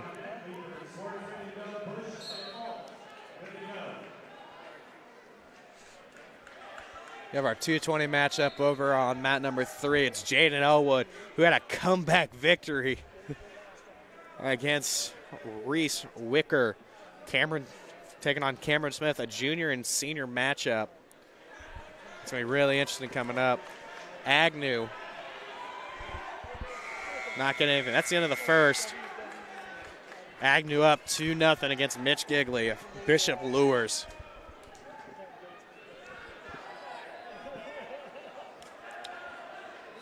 Elwood over on mat 3 got the takedown. He's up 2-0 against Cameron Smith over on mat 1.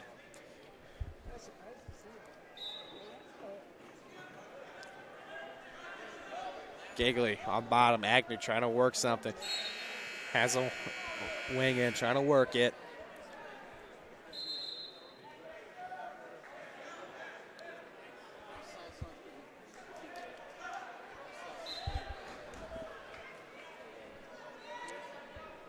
Agnew trying to work it. Has a half in. Let's see what he can do with it. Turns Gigley to the mat. Savio with a reversal on mat number 2. He's up 2-0.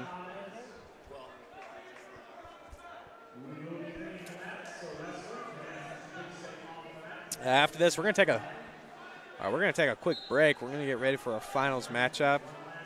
We're going to have a pretty electrifying finals here at Carroll. Let's see what happens. Agnew, he's looking for that turn.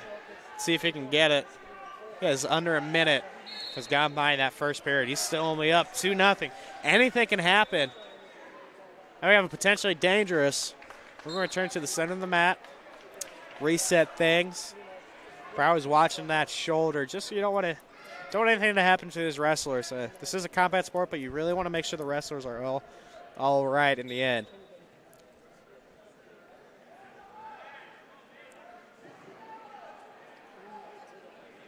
Agnew working that arm again. Really likes working it, trying to get the other one. See what he can do. Trying to get wrist control. Wrist control and head position are everything in wrestling because that can really set the match.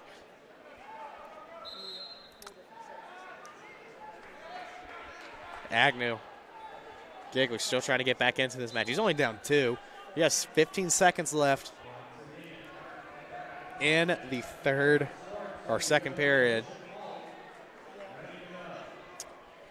Mat number 3, Jaden Elwood's up 2-0 against Cameron Smith.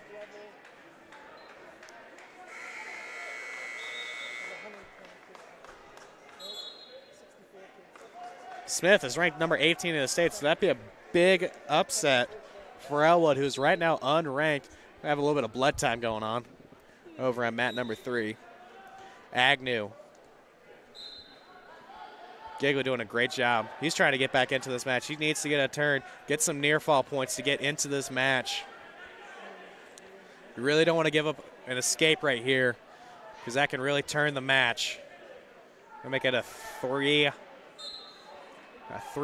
match. You really don't want that. Giggler doing a great job, still fighting. 30 seconds have gone by in that third period. Agnew has a knee. He's trying to work it.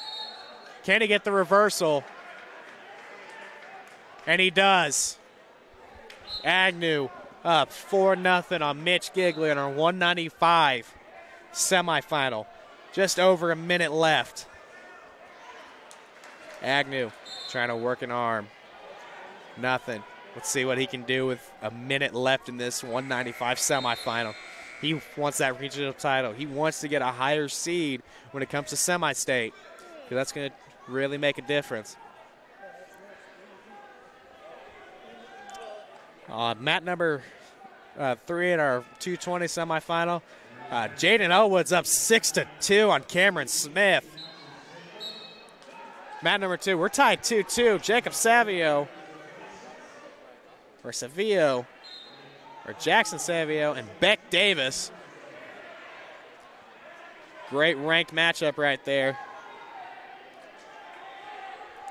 Jackson ranked in at number 7. Davis ranked in at number 18. They're tied 2-2. We may see an overtime match if nothing happens. These guys are going to fight it out. We're going to see what happens. Savio, nothing. No points. They're out of bounds. We got a technical point on for Savio, who's up. He's up 3-2 with under a minute left. Davis needs to go.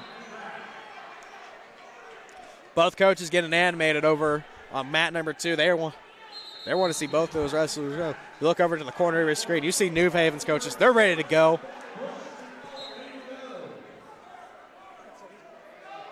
Davis has a single. Can he get it? Nothing yet, and a takedown for Savio. He's up 5-2 with 30 seconds left in the third period. Mat number 1. We see Dalen Hart and Christian Graft. That's going to be a really interesting matchup right there. Hart escaping a close match against the freshman from Carroll. That shows something about Carroll's wrestling program. They can get their freshmen to take on the number 9 wrestler in the state. 5 seconds left. Agnew, by the way, was your winner at 195. And we're going to see a Agnew-Savio rematch. Let's see what can happen in this time in your regional final. We're taking a mat number 1, Dalen Hart, Christian Graft. Dalen with that leg, just overpowering Graft.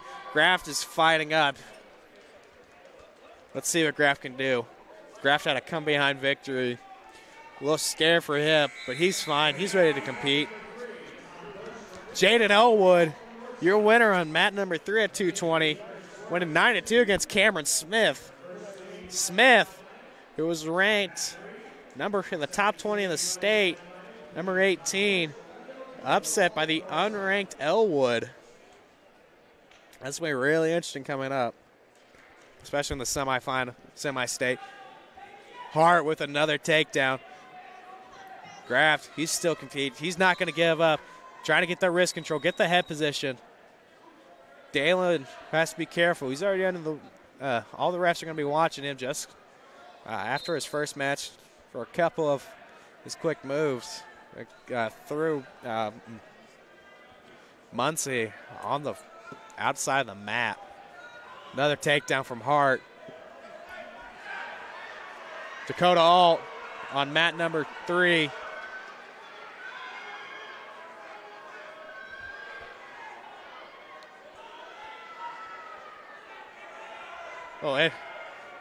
Chase Leeper versus Will Swartz. Swartz.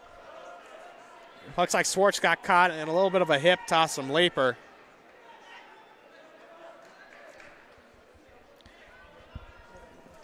End of the first period. Dalen Hart up 6-3 on Christian Graft. Dakota Alt, your winner he's moving on to a regional title. He's your winner at 285. Over on mat number 3. Chase Leeper taking on Will Swartz. Leeper had a nice little hip toss to get a quick takedown and a quick back points. He's up 4-0 with a minute left in the first period. Let's see what Swartz can do to get back into this match. Little half from Leeper. Swartz just needs to step his leg out, use the momentum from Leeper to push himself up. Swartz does that. He gets the escape point. It's 4-1 with under a minute in that first period. We're going to have a very exciting finals coming up. Over on mat 1, Dalen Hart with another takedown. He's up 8-4. Wayne's two-piece singlets are actually really interesting. You see the no-sleeve compression shirt. A lot of them are going to go with the they got the sleeves on the compression shirt. They want no sleeves. They want to show off the guns. They're going with the shorts, too. You'll see these at the Who's Number 1 and a lot of these big tournaments all around the nation, becoming more and more popular. Dalen Hart with the takedown. He's up 10-5. End of the first period on mat for our last match is 4-1. Chase Leeper up. 12-7 on mat number 1. Christian Graff, he's not going to give up. He's going to keep fighting to stay in this match. Graff trying to fight for the underhook. Hart doing a great job pummeling.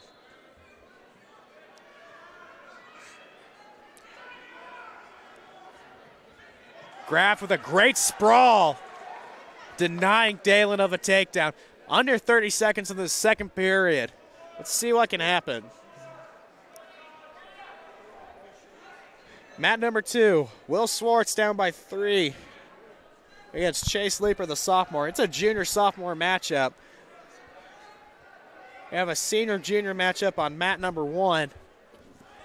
Hart undefeated, and he gets another takedown. That's 14-7, end of the second period. Hart chooses bottom. 2 minutes to go in this match. Over on mat number 1, or mat number 2, excuse me. Swartz gets another escape. It's 4-2, minute left. Let's see what can happen. He does a great job. He's trying to get an elbow pass on Leeper, trying to stay in this match. Really needs to just, if he's going to work that elbow pass, he needs to just be a little finessey. Nice slide by. Couldn't get anything. He's going to reset. Doesn't need to stand straight up because that can be dangerous for him.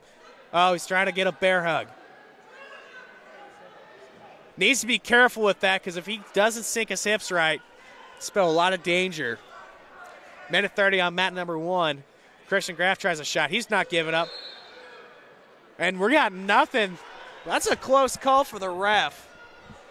Should have been 2 for Swartz. He did have his toe inside the mark. Hart, another takedown on mat number 1. It's 4-2. 15 seconds left in this third period, or second period, for a 285 semifinal. Let's see what happens with short time. These guys are still competing.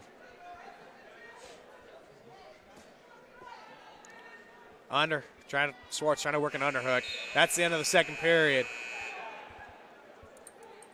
Leeper Chooses bottom. Let's see what happens.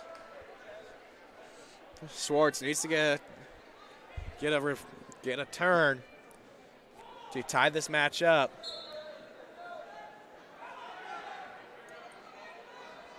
Has a leg.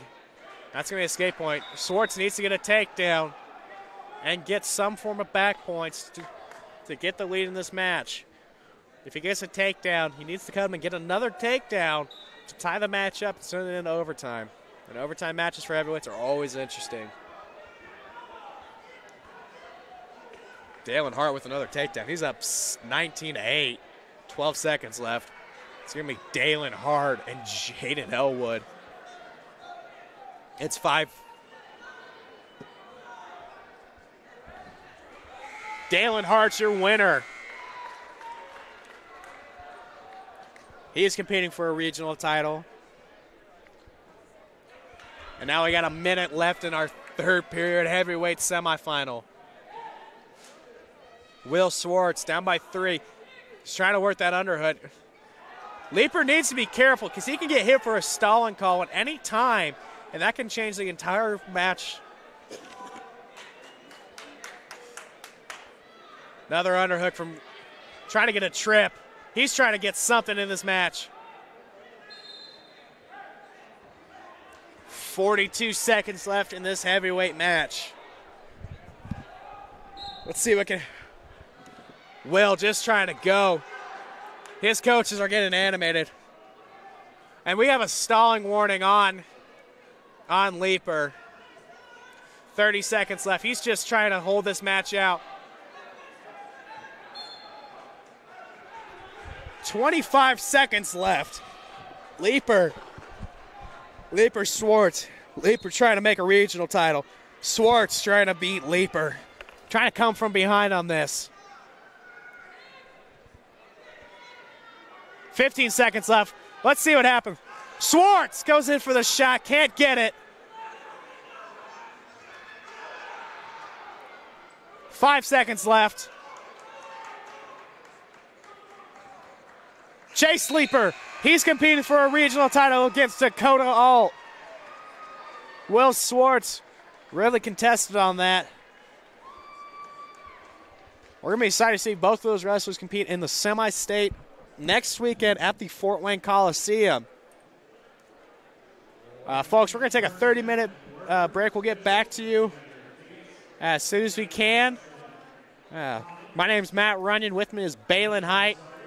We'll get back to you guys as soon as we can for our finals action here at Carroll High School. This is IHSAA Wrestling. It's going to be very exciting coming up.